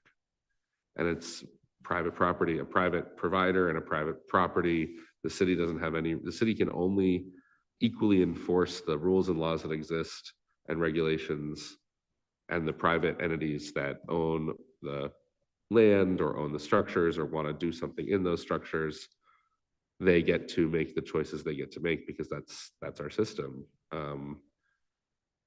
I could have a lot of long ideological conversations about why I think maybe we should look at some changes there, but that's not where we're at. And the state law is never going to allow us to vet applicants by the specific categories of what we think is a community benefit for, who's a good private actor, who's a bad private actor, right? It's not something that I think the state or federal government's going to let us do, and I don't think it's something that we're looking at here. So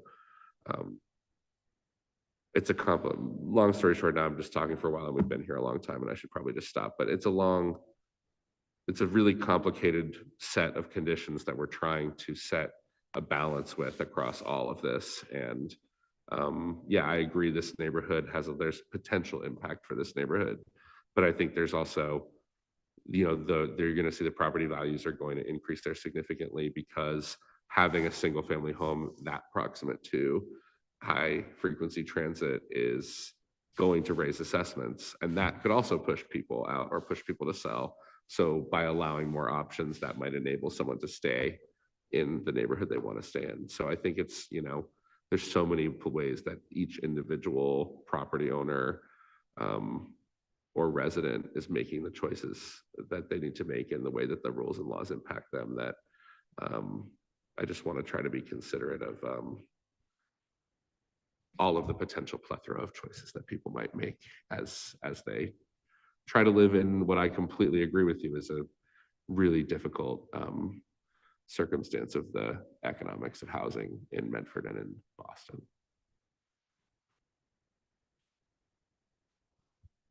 Great. Thank you, President Bears, and I appreciate the commenter who brought this up. I think it's a really important comment. I think it's one that, as President Bears said, we're continuing to consider. This is not a final draft of this proposal yet. We're going to continue to receive public comment about this and continue to tweak as we go along. Just one point that I do want to underline as we're talking about, like, why are the changes, why are we proposing changes, and why are these the changes that we are proposing? First, that all of the sub-districts, the new sub-districts that are being proposed in this proposal reflect to some degree housing that is already on the ground in these areas. And that informs why they've been categorized the way that they have been. That doesn't preclude a conversation about, what should the sub-district be? Which type of existing residential housing should it most closely reflect? That is a conversation we're going to keep having it. But the other thing I just want to underline from the conversation with my fellow counselors is, in this sub-district and others like it that are so proximate to these brand new, these year-and-a-half-old T stations, these neighborhoods are going to see change whether we update the zoning or not. And this is a really important conversation that we get to have as a community to try to exert some control over what type of change we see and how to try to maximize community benefit from that change. There's a conversation about, do we want to see change in developers kind of, I would make the argument that I'm very concerned about developers maxing out lot sizes and dimensionals to build very expensive single-family homes that people in Medford cannot afford to buy and live in. And so I think that this conversation is around not will change happen or not, but what level of control, what levers do we want to use to try and exert our influence over making sure that that change is beneficial to the community. Anyway, moving back to public participation. We'll go back to Zoom. I'll ask you to unmute, name and address for the record, please. You'll have 3 minutes. Janie, go ahead. Hi there, I am Janie Talarita. I live at 68 Charnwood Road, and I want to say thank you first off for all your hard work on this. It sounds like things are moving in a good direction. Feel it's walkability is really important. Multi-unit housing, having affordable housing and not McMansions in Medford is really important to me. And I want to apologize in advance because my question may be coming up in 2 weeks, but I'm here now, so I'm going to throw it out there. I live in Hillside. We are a residential neighborhood. Looking at the map, it was hard to tell how Boston Ave relates to our neighborhood. It is a multi-use area, and much of it is owned by Tufts University. But it is very much part of our community, and we are all downhill from Boston Ave, so anything that is built there towers above us. And my question is, Tufts is building a mammoth structure, 2 buildings, 10 stories high, taking up an entire block. That's really going to have a lifelong impact on our neighborhood. And I'm wondering, going forward, what, and I'm talking about dimensions here, I know, but what are your overall thoughts about that? Is there a way? This is a dormitory, so it is within zoning at that size, but it's just, it's not right for this neighborhood. So I'm wondering, what are the plans for addressing Tufts being able to build, or anyone being able to build a dormitory of that size, and just generally how we can keep Boston Ave part of the Hillside community and not not something that's destructive to it. Keep it walkable, keep it a place that we all want to visit, and all want to be part of and feel like it's part of our community. We are, it is since the trees came down from the T line, it is very much part of us. So I'm hoping you understand my question there. Yeah, thank you so much for the question, Janie. I think we all know exactly what you're talking about. The Boston Ave corridor that isn't included on these maps will not be included as part of this proposal. Boston Ave is one of the special cases in the city. It's a corridor. It has all of those really important kind of neighborhood-specific elements that you mentioned, the proximity to transit, proximity to hillsides, proximity to Tufts. So that will be considered later in the citywide zoning process, so that we can give it kind of the like unique focus that it deserves. And I'll go to President Bears and then Innes for more on that topic. Yeah, thanks, Vice President Collins, and thanks, Janie. I think to your point, one of the things, I'm going to hit a couple topics. One of the things was we heard from Tufts. I'm even going to back up a little bit more. We've been talking a lot about the Salem Street zoning changes recently. We had a Q&A session with some folks on Monday, and one of the things that we see now is that the way that the current zoning is structured, it allows very different dimensional requirements based on use. And if I'm correct, and I'm seeing some nods, Tufts justified some of their structure construction based on like what the underlying zoning would allow. And if I'm correct, that's because the current existing city zoning for something like a dormitory was falling under the other principal uses use, which allowed very high heights. I think that's something we really want to fix. So, and that's something we're trying to fix citywide, so that we can't have Tufts as an institution falling back on, I guess the best word I can use for it is strange or outdated or just broken zoning to justify what they did.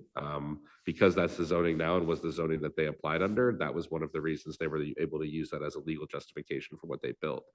To build on what Vice President Collins was saying, one of the things we want to do is put in institutional zoning for Tufts, and that's something we've been talking about And part of this project that gets a little bit difficult is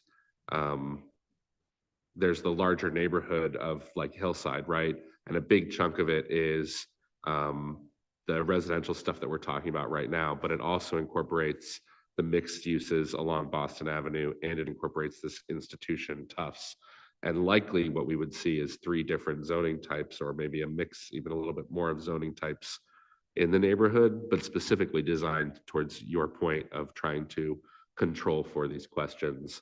And if you ask me, certainly one of the things that residents who had been a little confused on Salem Street were, I think, more encouraged by was noting, like right now, the zoning, because of how it's structured, you could build a 15-story hotel on Salem Street.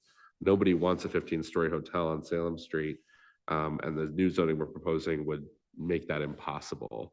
And I think that's the kind of it's an example of the changes that we're talking about when it comes to an institutional zone for Tufts.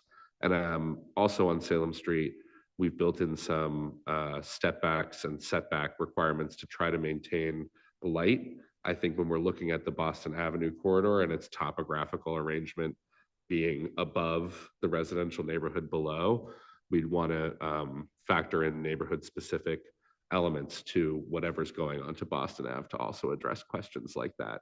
So we're probably not going to talk about those specific zones and changes as part of this proposal, because this proposal is really about the residential district.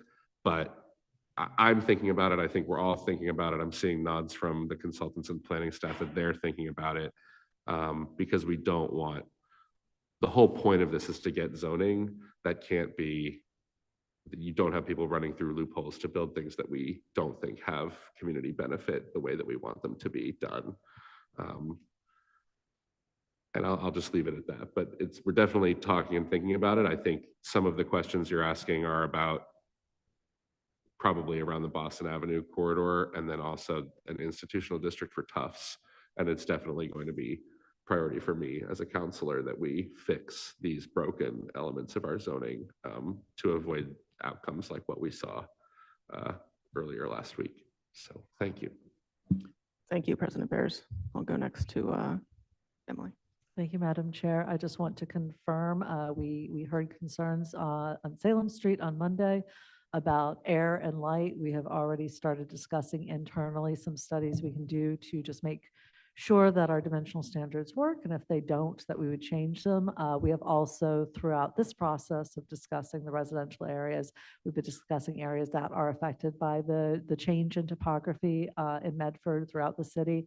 Same thing with Boston Avenue. I think we would extend the type of studies we're contemplating for Salem Street to that area as well, to just double check that any recommendations we make are not having an undue impact on the neighborhoods around them. So we will continue to do that as it's brought up, and I thank the speaker for bringing this to our attention. Great, thank you again.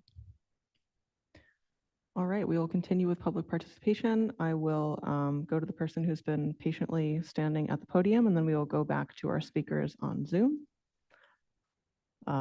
Name and address. Okay, you just click the button and I'll turn the mic on. Great, name and address for the record. You have 3 minutes. William Navarre, 108 Medford Street, apartment 1B. Thank you very much for the suggestion. I very much agree with the Medford Main Broadway triangle. Could really go into the higher urban district that we learned about today. I wonder if I haven't done the analysis, but you know, maybe the consultants could look at extending that a bit more to the east, you know, where it gets really close into Winter Hill type territory. Not 100% sure about that, but based on my look at the map, it looks like it might make sense. You know, sort of the area to the east of Missitook School and Columbus Park, that sort of zone I'm talking about. I have a question. It's probably fairly easy to answer. Is when we talk about allowing a little more height, and we're concerned about the pitched roofs, is there any reason to not go to 3.5 stories? I know at 3, that might be a special number for building code or something like that. So is that basically the reasoning? So that's a question. Another thing I'll say is I very much agree with Councillor Beer's concern about, giant monster single-family homes coming in, where we used to have a small bungalow kind of thing. One thing I'll say about that is that per unit parking mandates, I think, are going to continue to keep that a lot more tempting than an apartment, because you might not be able to fit the parking on if you require it on a per unit basis. So I think that's something that should come back up when we talk about parking in a few weeks. And the last thing is brought up Harvard Street earlier. Yeah, that's one of the noisiest streets I know of. I mean, I thought I lived in a noisy area, but if I'm going to Wegmans or something, I make sure I don't walk on Harvard Street. It's very noisy, very unpleasant to walk on. Probably the worst in the whole community in terms of the traffic noise. So, and I'm talking really to the east of Main Street.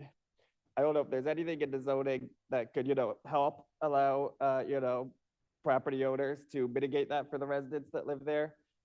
Like, talk about the commercial nodes, like maybe you could put like accessory commercial use or something in front of the residents, shield some of the noise or something.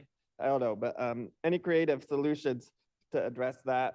I think about that particular corridor. I think that would be a neat thing to think about. Thank you. This one. Great. Thank you, William. Any directed responses on that, or we can go on to the next speaker? Thank you, Madam Chair. I don't think we have any direct response at this point, but we're happy to look at the issues that were raised and see if there's anything that we can consider within the zoning. Just a reminder too that, zoning doesn't solve all problems. So we do our best to see what we can consider and add to the project. Great. Thank you very much. All right, we will go quickly to President Bears, then back to public participation. It might just be a question that we come back to when we talk about parking. Does the state's kind of singling out of single family and saying, giving it some preferential status, could a 3-unit building have a 3 parking space limit, but a single family in the same district have, like, could you treat the units differently? And I don't know if you have the answer to that now, or if it's something we'd have to think about but can you treat a unit in a single family different from a unit in a 3-family when it comes to parking if it's in the same district? I would have to check with our legal consultant. I do not believe that there's a protection for parking restrictions for single family, but Okay. that's something that I would want to check on a legal basis. I don't recall that. It's not one of the protections I recall. I haven't seen that differentiation. I have seen, and not in Massachusetts, so I don't know if that's possible, but I've seen difference in the size of the units. So if it's a studio will only have 1 parking requirement, and if it's a 3-bedroom would have 1.5. So it would depend on the size. That distinction I have seen. I haven't seen in any here in Massachusetts, but I have done. Yeah, I have seen that. Great, thank you. We will go next back to Zoom. Gaston, just your name and address for the record, please. You have 3 minutes. Thank you, Madam Chair. Gaston Fiore, 61 Stigney Road. First, I had a question for Director Hunt on what constitutes new construction. My understanding is that oversimplifying rules, if you happen to modify your single-family home by more than 50%, that could constitute new construction. Is that correct in Medford? Oversimplifying the rules.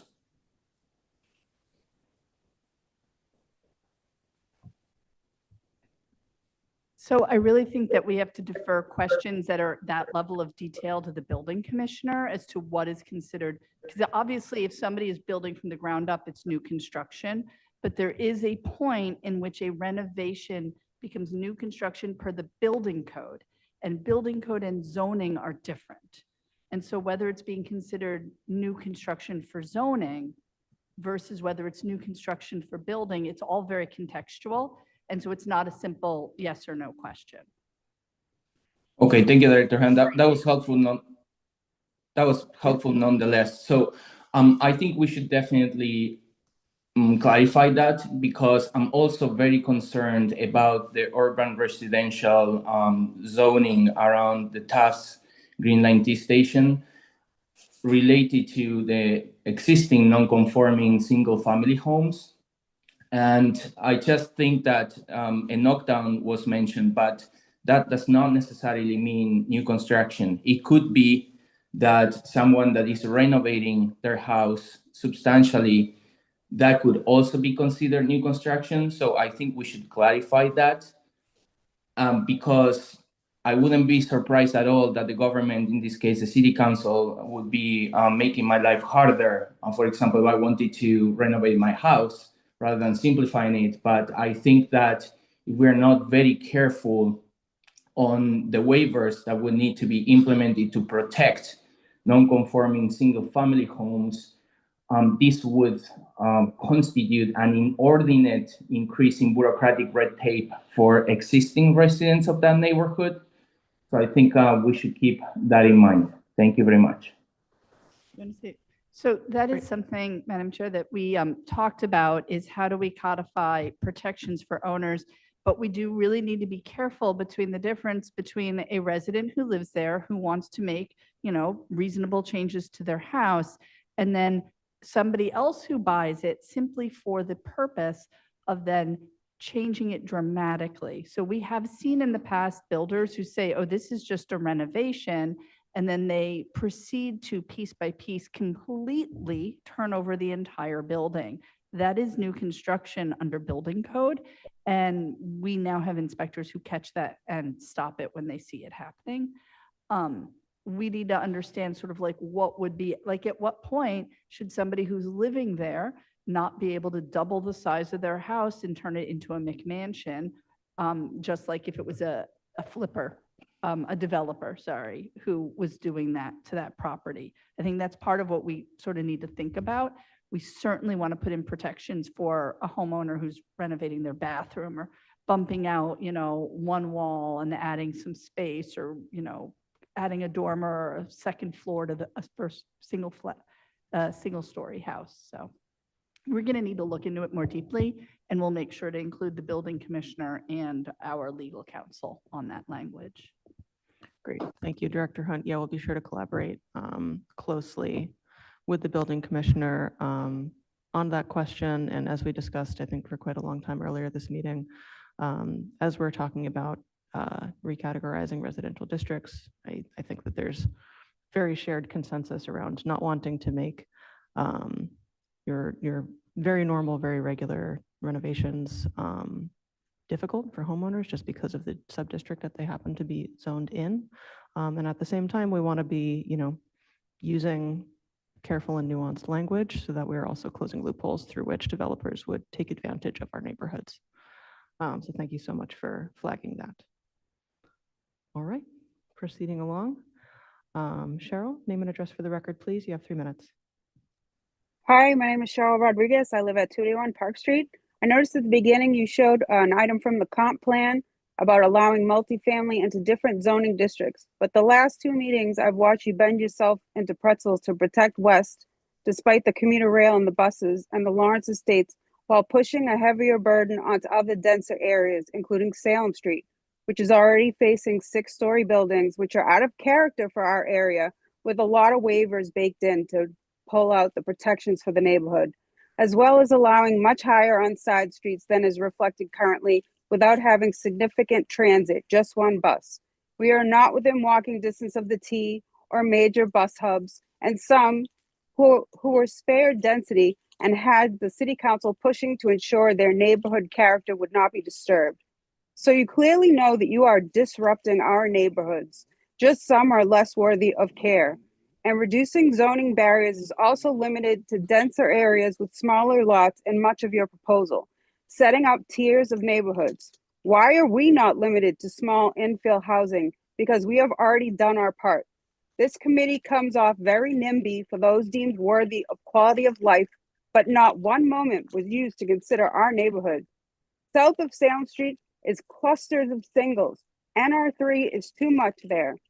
If the city overwhelmingly wants more density, as you claim, then catch up the other parts of the city with large lots and plenty of parking.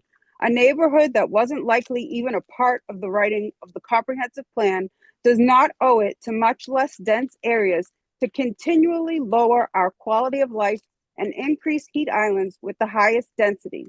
You are treating us like we are just revenue, and other areas are too special to share the burden of density. The consultants and the planning department decided on the corridors. No one who lives over here asked for corridors. We are doing more than our part to add housing and shouldn't have to shoulder burden that belongs to other parts of the city. Have you even studied the impact on a neighborhood facing the N3 zoning and the corridor zoning? We are continuously told density is good. So why do you feel the need to protect those with more space to the further degradation of our tight neighborhoods? This is our second turn, and you seem to be coming back to us in May. What other neighborhoods will face this? Only the most dense? This goes against the comp plan and climate resiliency plan.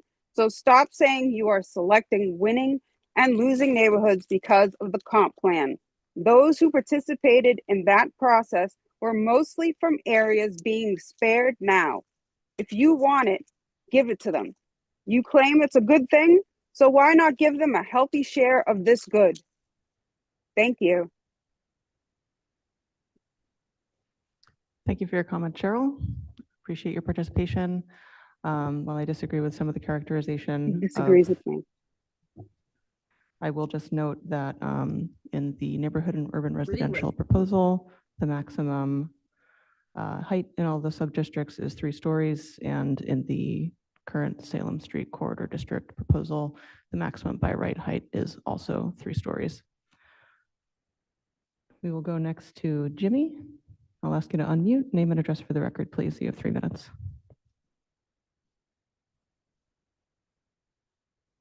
All right, Jimmy, I've asked you to unmute.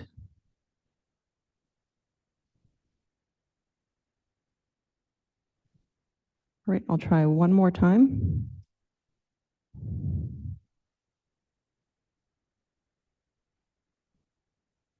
All right, I see your hand is still raised, but you're still muted. So try to go off mute. If you can, we'll come back to you. Just in the next couple minutes if you can. Seeing no further public participation. Thank you all so much for a very substantive conversation, counselors, consultants, city staff, and residents alike. We had a long and substantive conversation on the updated neighborhood and urban residential topics tonight. So just to again reiterate, we're going to meet on this topic again in 2 weeks. That will be our 4th meeting on this topic, which is great. There is a lot here. We're continuing to finesse the boundaries between the various sub-districts, which we will continue to do after this meeting. We are continuing to discuss the kind of accessory ramifications, such as ADUs that go along with the various sub-districts. We had a long discussion about the wanting to see options for the waivers we can build in for housing types that might become non-conforming should the proposed zoning go forward, so we can make sure that people can retain the advantages of their current housing, even if the zone is to change around them. And at our next meeting on the topic, among other things, among other updates to the map, we are also going to talk about dimensional requirements for the first time. So I think I see that Jimmy is back, so we're going to try for that public participation one more time and then entertain motions. Jimmy, if you can unmute now, just name in the record. Hi, Name and sorry address for about the that. record, and you have 3 minutes. Go ahead. Yep, thank you. So my name is James Sorry, we Williams. just. I Sorry, go am ahead. a former Medford resident for almost 25 years. I work in Medford at 10 Revere Beach Parkway. I'm the general manager at Cappy's. My wife grew up in Medford. My parents are from Medford, and my sister lives in Medford. I've been I lived in Medford from 1996 to 2017. I have a question for the council in regards to the zoning. As a younger person who was a longtime Medford resident, I was pushed out due to the fact that we do not have affordable housing in Medford for residents like myself, my wife, or even my sister, who is now a Medford resident paying $4,000 for a 2-bedroom apartment here in Medford at Wellington Circle. My question is, with these zoning changes, will there be a mandate for more affordable housing in the city? And if so, what will be the protections for affordable housing when the median studio apartment here in Medford is at minimum $1,700? And I now live in New Hampshire, where I'm paying $1,800 for a 2-bedroom, and I drive 60 miles every day because I love the city and I love working in the city.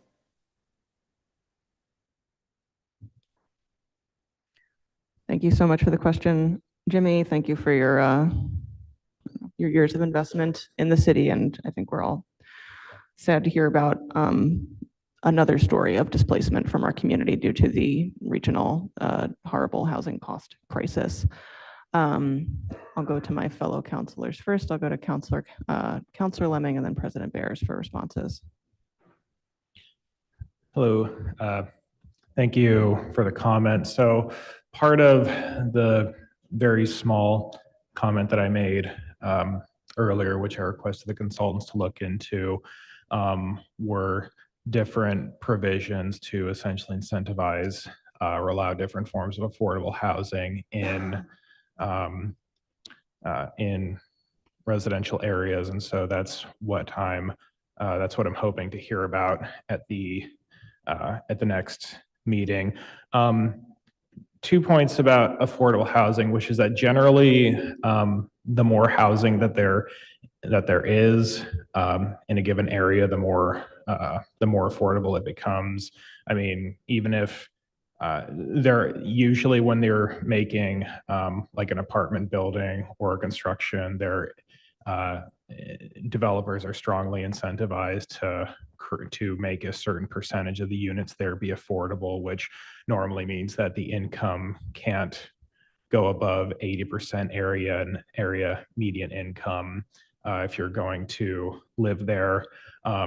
We can't just make it so that you have to have 100% affordable units for developers. Otherwise, nobody would try to develop there. They wouldn't be able to make a profit, and that's just the reality. So when mandating affordable housing, there are parts of that under the zoning, which we'll get to later, which strongly incentivize that. So the TDM program that I've been pushing for in other communities, those actually do contain strong incentives for affordable units. I'd have to look at the details of the green score. I'm not sure if that's a part of that, but it could be. Yeah, I'm just kind of thinking. Yeah. So, and so there are other instances in Medford where we do have 100% affordable units, like in Walkling Court. But the thing about that is that it's usually a bunch of layered government grants to actually be able to build that. That's kind of something that goes outside of zoning itself. So the point is, when making affordable housing, it's not like something where we can wave a magic wand to make it happen, but in creating this new zoning, there are very strong incentives that we can do to kind of make it so that when developers are making their spreadsheets, it would be the most profitable option for them to create a percentage of affordable units. And again, in general, the more units that you end up creating, the more new building that there is, the more affordable a community becomes in general. So thank you very much. I think that what you bring up is a wonderful point that is being experienced by many people in our generation. Thank you. Go next to President Bears. Yeah, I think try to be as clear as possible.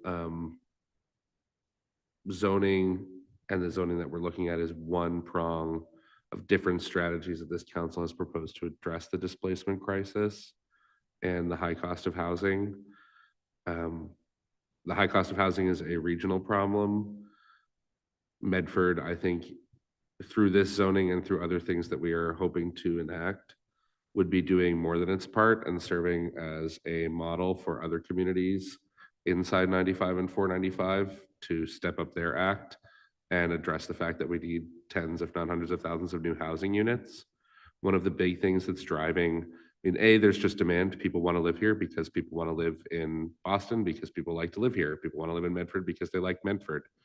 That's what we hear from people who live here. It's what we hear from people who lived here and couldn't afford to live here anymore. And it's what we hear from people who want to move here who didn't live here. The way that this zoning helps the affordable housing question is threefold. One of the big mismatches we have is that our housing stock is not aligned to modern housing household size. So household size has been declining.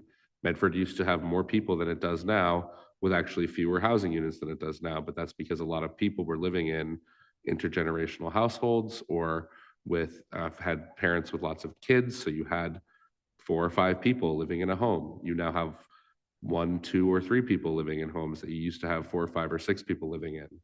So one thing that the zoning is going to try to do is to allow smaller units so that these smaller households can live in them. Historically converting larger single-family homes as a historical conversion program we propose to allow 2 units to try to maintain historical structures, to allow people to age in place by putting another unit in their homes. Another piece that this zoning is going to try to address is what's called the missing middle of housing. So there's a lot of single-family and some 2-family, and then what we've seen in Medford is a lot of multi, 100, 200, 300, 400 unit apartment buildings.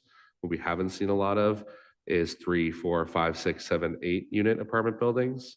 And just by having structures more in that range, they tend to be, units are a little bit smaller. It's more economical to have more units on a single parcel of land. So that's kind of trying to bring back what people call this small A affordable housing, or naturally affordable housing, which is, housing that is more affordable, but is still quote unquote market rate. The 2 pieces of this that personally I think are incredibly important and also very difficult given the state and federal legal environment are the subsidized affordable units that we get developers to include in projects. That's inclusionary zoning generally is what it's called. And then there is, of course, social housing, public housing, subsidized housing, which is something that this country and the state has not invested in significantly and is actually most likely the main solution in the long run to having significant mixed income housing and reducing the average price of housing. We treat housing as a commodity. We treat housing as an investment. We're seeing the impacts of that, especially in places where supply is limited and demand is very high. Medford can only do so much to address that. Part of what we're going to look at, I know Council Lemming talked about TDM. I think we also want to look at some of the other affordable housing approaches, and we're hoping to fund what is called a nexus study, which is what would be required for us to increase our inclusionary zoning requirements, which would be increasing that arm of the proposal where we can have and require more affordable housing from people who are building market rate housing so that there's a bit more of a mixed income approach there. And something I'm hoping that we'll be able to talk about as we move through this process over the next 5 months is Cambridge just implemented some zoning this week, and I saw some interesting things in there, and I think I'm interested to see if we think we need a nexus study to maybe adjust some of the thresholds in the inclusionary that we have now, versus going whole hog and like completely redoing it or talking about going up to 20%. But is there something we could do on the low end around in this missing middle area, or encouraging some of the structures? I think one thing we want to avoid, and that Cambridge seemed really intentional about trying to avoid, is having people build buildings that are 1 unit below the minimum requirement for inclusionary so they don't have to do inclusionary. And I think that's just something that we want to try to address too. So I tried to be simple. It's a complicated issue, but really, by and large, we're trying to figure out how to get more naturally affordable housing within the market rate structures. We're trying to get more subsidized affordable housing through inclusionary zoning. And, you know, we have been able to get a little bit more of the social housing, public housing model through the Medford Housing Authority, their redevelopment, both of the Riverside Avenue building and now Walkland Court. But for that to really be transformative, we're talking about federal money and or a major state program, or the state allowing municipalities to use their their beneficial bond rates to, talking about really transformative laws that don't seem to be on the table right now. And at the state level, they don't seem to be on the table because honestly, big housing has a stranglehold over a lot of the policy in the state. And then the federal level, the Republican Party does not seem particularly interested in using the government to help people. So certainly not around housing.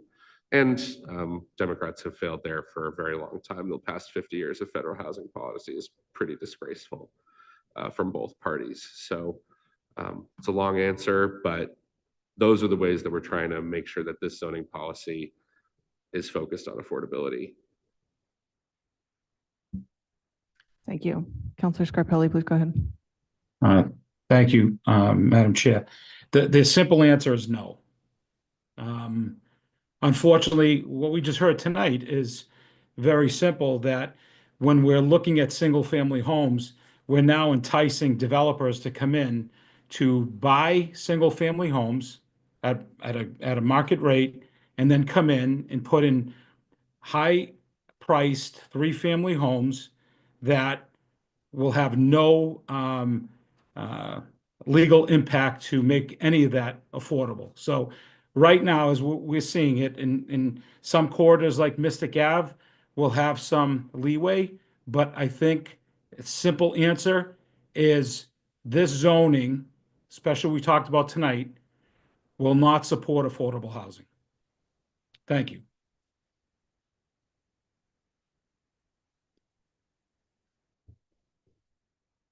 President Bears, is that a new hand or an old one? Go ahead. I just can't say how vehemently I disagree with that. I just answered about 10 ways that we think it does help affordable housing. So, and both small A and big A, and public and social housing. I'd love the federal government to invest $2 trillion in building 4 million social housing units.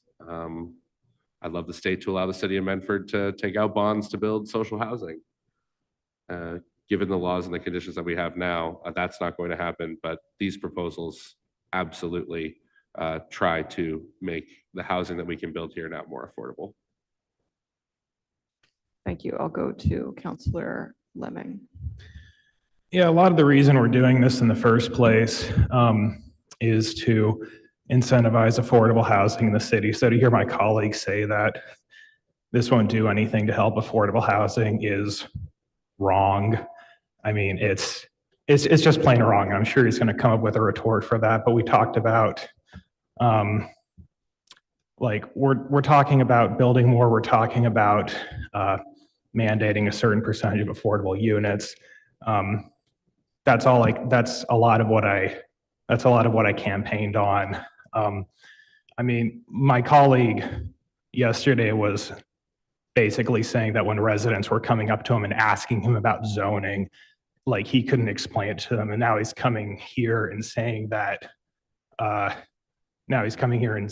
he can say definitively that it's not going to help affordable housing. No, I mean, it's politically convenient to demonize this whole zoning process. I don't know why, but like that is a huge reason behind doing this in the first place, is to help out with Medford's affordability problem. So that's wrong. Like, I'm sorry. I don't know why you'd say that. Counselor Scarpelli. So I could appreciate the underhand insult. That's ignorant. But to move forward, very simple. The question from this gentleman was what we discussed tonight about zoning in our neighborhoods. And what we heard with what was spoken tonight and what we're looking at tonight was the corridors or the areas that focused on single, two-family, three-family, where was going to be, we're talking about conversions of possible areas where the one families will not be implemented anymore. And that's where we lend to developers to come in to purchase those long-time one-family homes, to develop three-family homes, and not having any right of making any of those affordable. I think I haven't said anything out of turn. What I've shared with the council yesterday, Council Lemming, was very simple. Residents don't understand the process because they haven't been informed. Hence, again, this evening, as we move forward this evening, we were given documents an hour before, and residents didn't know anything about this. I'm getting text messages now because the area of Tufts University in the train station, no one in that neighborhood has heard of the impact now that that's going to affect their area. So you can use your underhanded little sly insults as much as you want, because it hurts, because you think you know it all, but nothing what you said is true. What you all said was very simple. You said there are other avenues that we can use for affordable housing. I didn't deny that.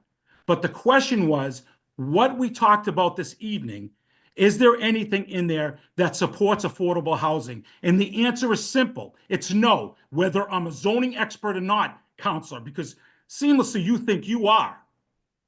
So I appreciate it, Madam Chairperson, but the insults, that's irresponsible.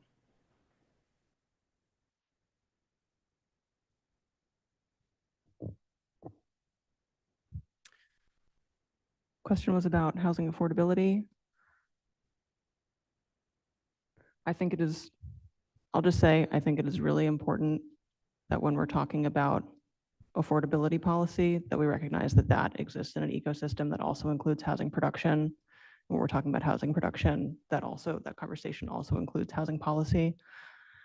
And housing policy has to include what we can do by right at the local level as a community, and it also has to include things that we're advocating for on the state and federal level, whether that is affordability protections that we are currently not allowed to do by the state and the government that we're advocating for the right to do to better protect people in our community, or advocating for better funding so that we can make the changes that our residents and our displaced residents would have liked us to have done years ago that we have no empowerment and no resources to do. We are years into a regional housing cost crisis that has been pushing people out of Medford for years. Every time this happens, it's a tragedy. I do not agree that increasing housing in a reasonable and neighborhood-specific way in every single neighborhood is a part of that process. Is it the same as enacting rent stabilization so that rents cannot go up astronomically and push people out in just a year's time, which is currently legal? No, it's not the same of that. It's a more indirect tool, but it is a part of the ecosystem.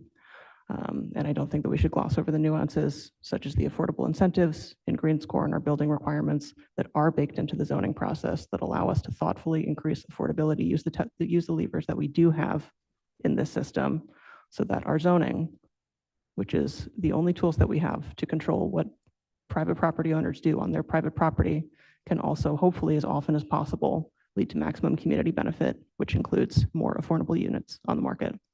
President Bears. Thank you. I just want to be equally as clear. This absolutely does help with affordable housing. Increasing missing middle housing helps because we have more units at a more reasonable price point for people to live in. Increasing inclusionary zoning literally increases the number of affordable units and developments.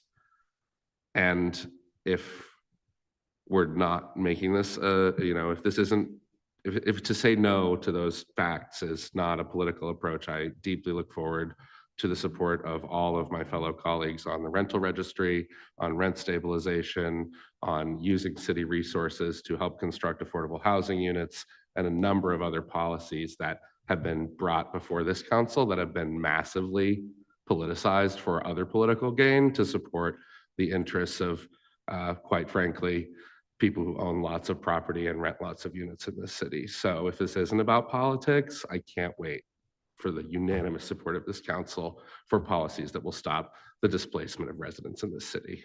That'll never happen.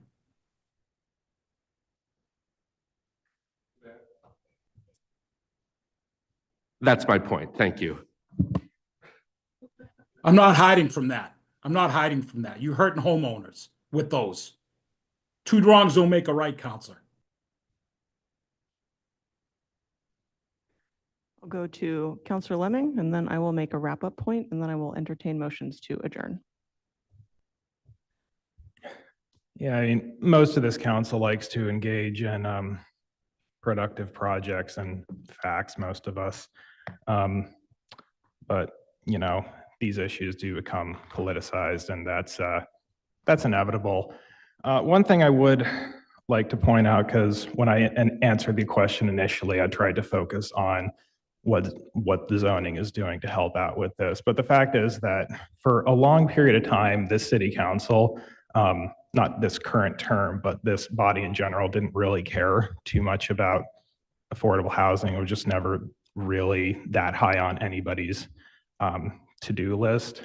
One of the projects outside of zoning that we've been engaging in is the implementing the Affordable Housing Trust, which is basically it's a pile of money that the city can build up and then put towards affordable housing projects. I believe it was back in 1989 or so that cities were allowed to make them. And Somerville created their Affordable Housing Trust way back when. Medford, when it was initiating its linkage fee program, it could have created an affordable housing trust, but it never did. It created trusts for water and sewers, parks. It created trust for the parks, never created an affordable housing trust until 2023. So in creating a lot of the infrastructure, the instruments of municipal governments that so many other communities took for granted when it comes to supporting affordable housing, Medford is really behind the curve when it comes to that. We have a lot of catching up to do. And the city council, part of the reason that we've been so productive in so many different ways is because we have been busy implementing a lot of these things that so many other communities take for granted. One of those is the Affordable Housing Trust. One of those is trying to fund a nexus study to update our affordable housing linkage fees so that we could actually put some money towards affordable housing. And I hope that with all of our efforts, including the zoning, including everything else, that we're able to put a dent in this problem. So, I mean, my colleague said there's a lot of other factors that play into this. This is an issue that goes into the federal government. This is an issue that you can blame the federal government on, the state government. And yes, it is an issue that gets politicized. Zoning is going to get politicized. It already has been in these chambers. But even so, we are going to push forward because I knocked on about 8,000 doors to get elected. And the thing that I kept hearing from the most people, from the residents of Medford, was, why hasn't anything changed significantly in like the last 50 years? And zoning is a really big part of that. So thank you. Thank you all for listening, and apologies for making this meeting go on for longer than it needed to. Counselor, I'll go back to you and then I'll wrap up. Yeah, just a point of clarification. I appreciate it, Madam Chair. I appreciate Council Lemming bringing that forward because I was one of the councils that supported Council Falco's original initial push for the Affordable Trust Act. So we appreciate that, and we try too. So we understand sometimes the people in other offices slow the process down. So that's one process. We feel very proud that we can move forward to supporting our efforts in affordable housing. So thank you. Thank you, Councilor Scarpelli. I think we're all extremely glad and grateful that the Affordable Housing Trust is finally on the books and becoming empowered. President Barris.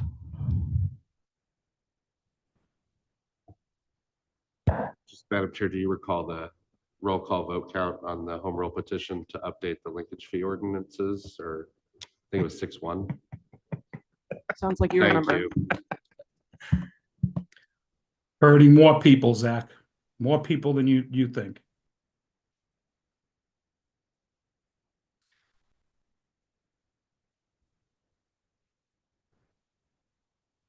I just, we can build an affordable housing trust all we want. And we can fund it by asking the people who are developing large projects in the city to pay linkage fees, or we could have an affordable housing trust that has no money in it, so no affordable housing gets built. So keep building zoning to help those developers.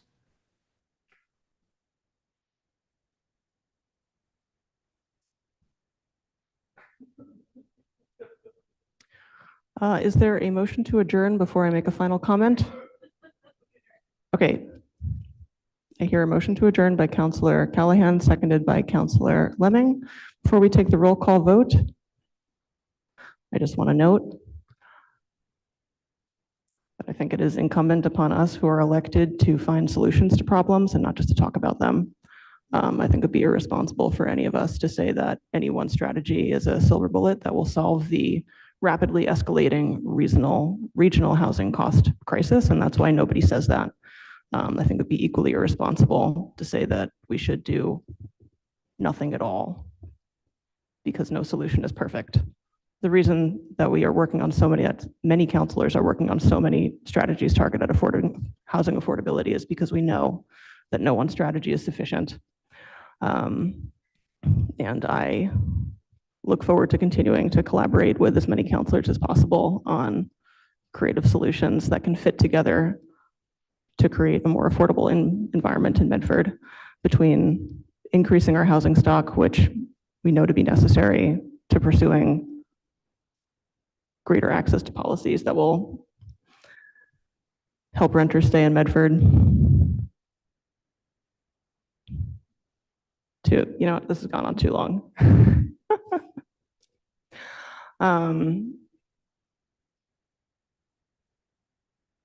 On the motion to adjourn by Councillor Callahan, seconded by Councillor Lemming. It's a roll call vote. President Bears. Yes. Councillor Callahan. Councillor Lemming. Yes. Councillor Scarpelli. Yes. Vice President Collins. Yes, 5 in favor, none opposed. Meeting is adjourned.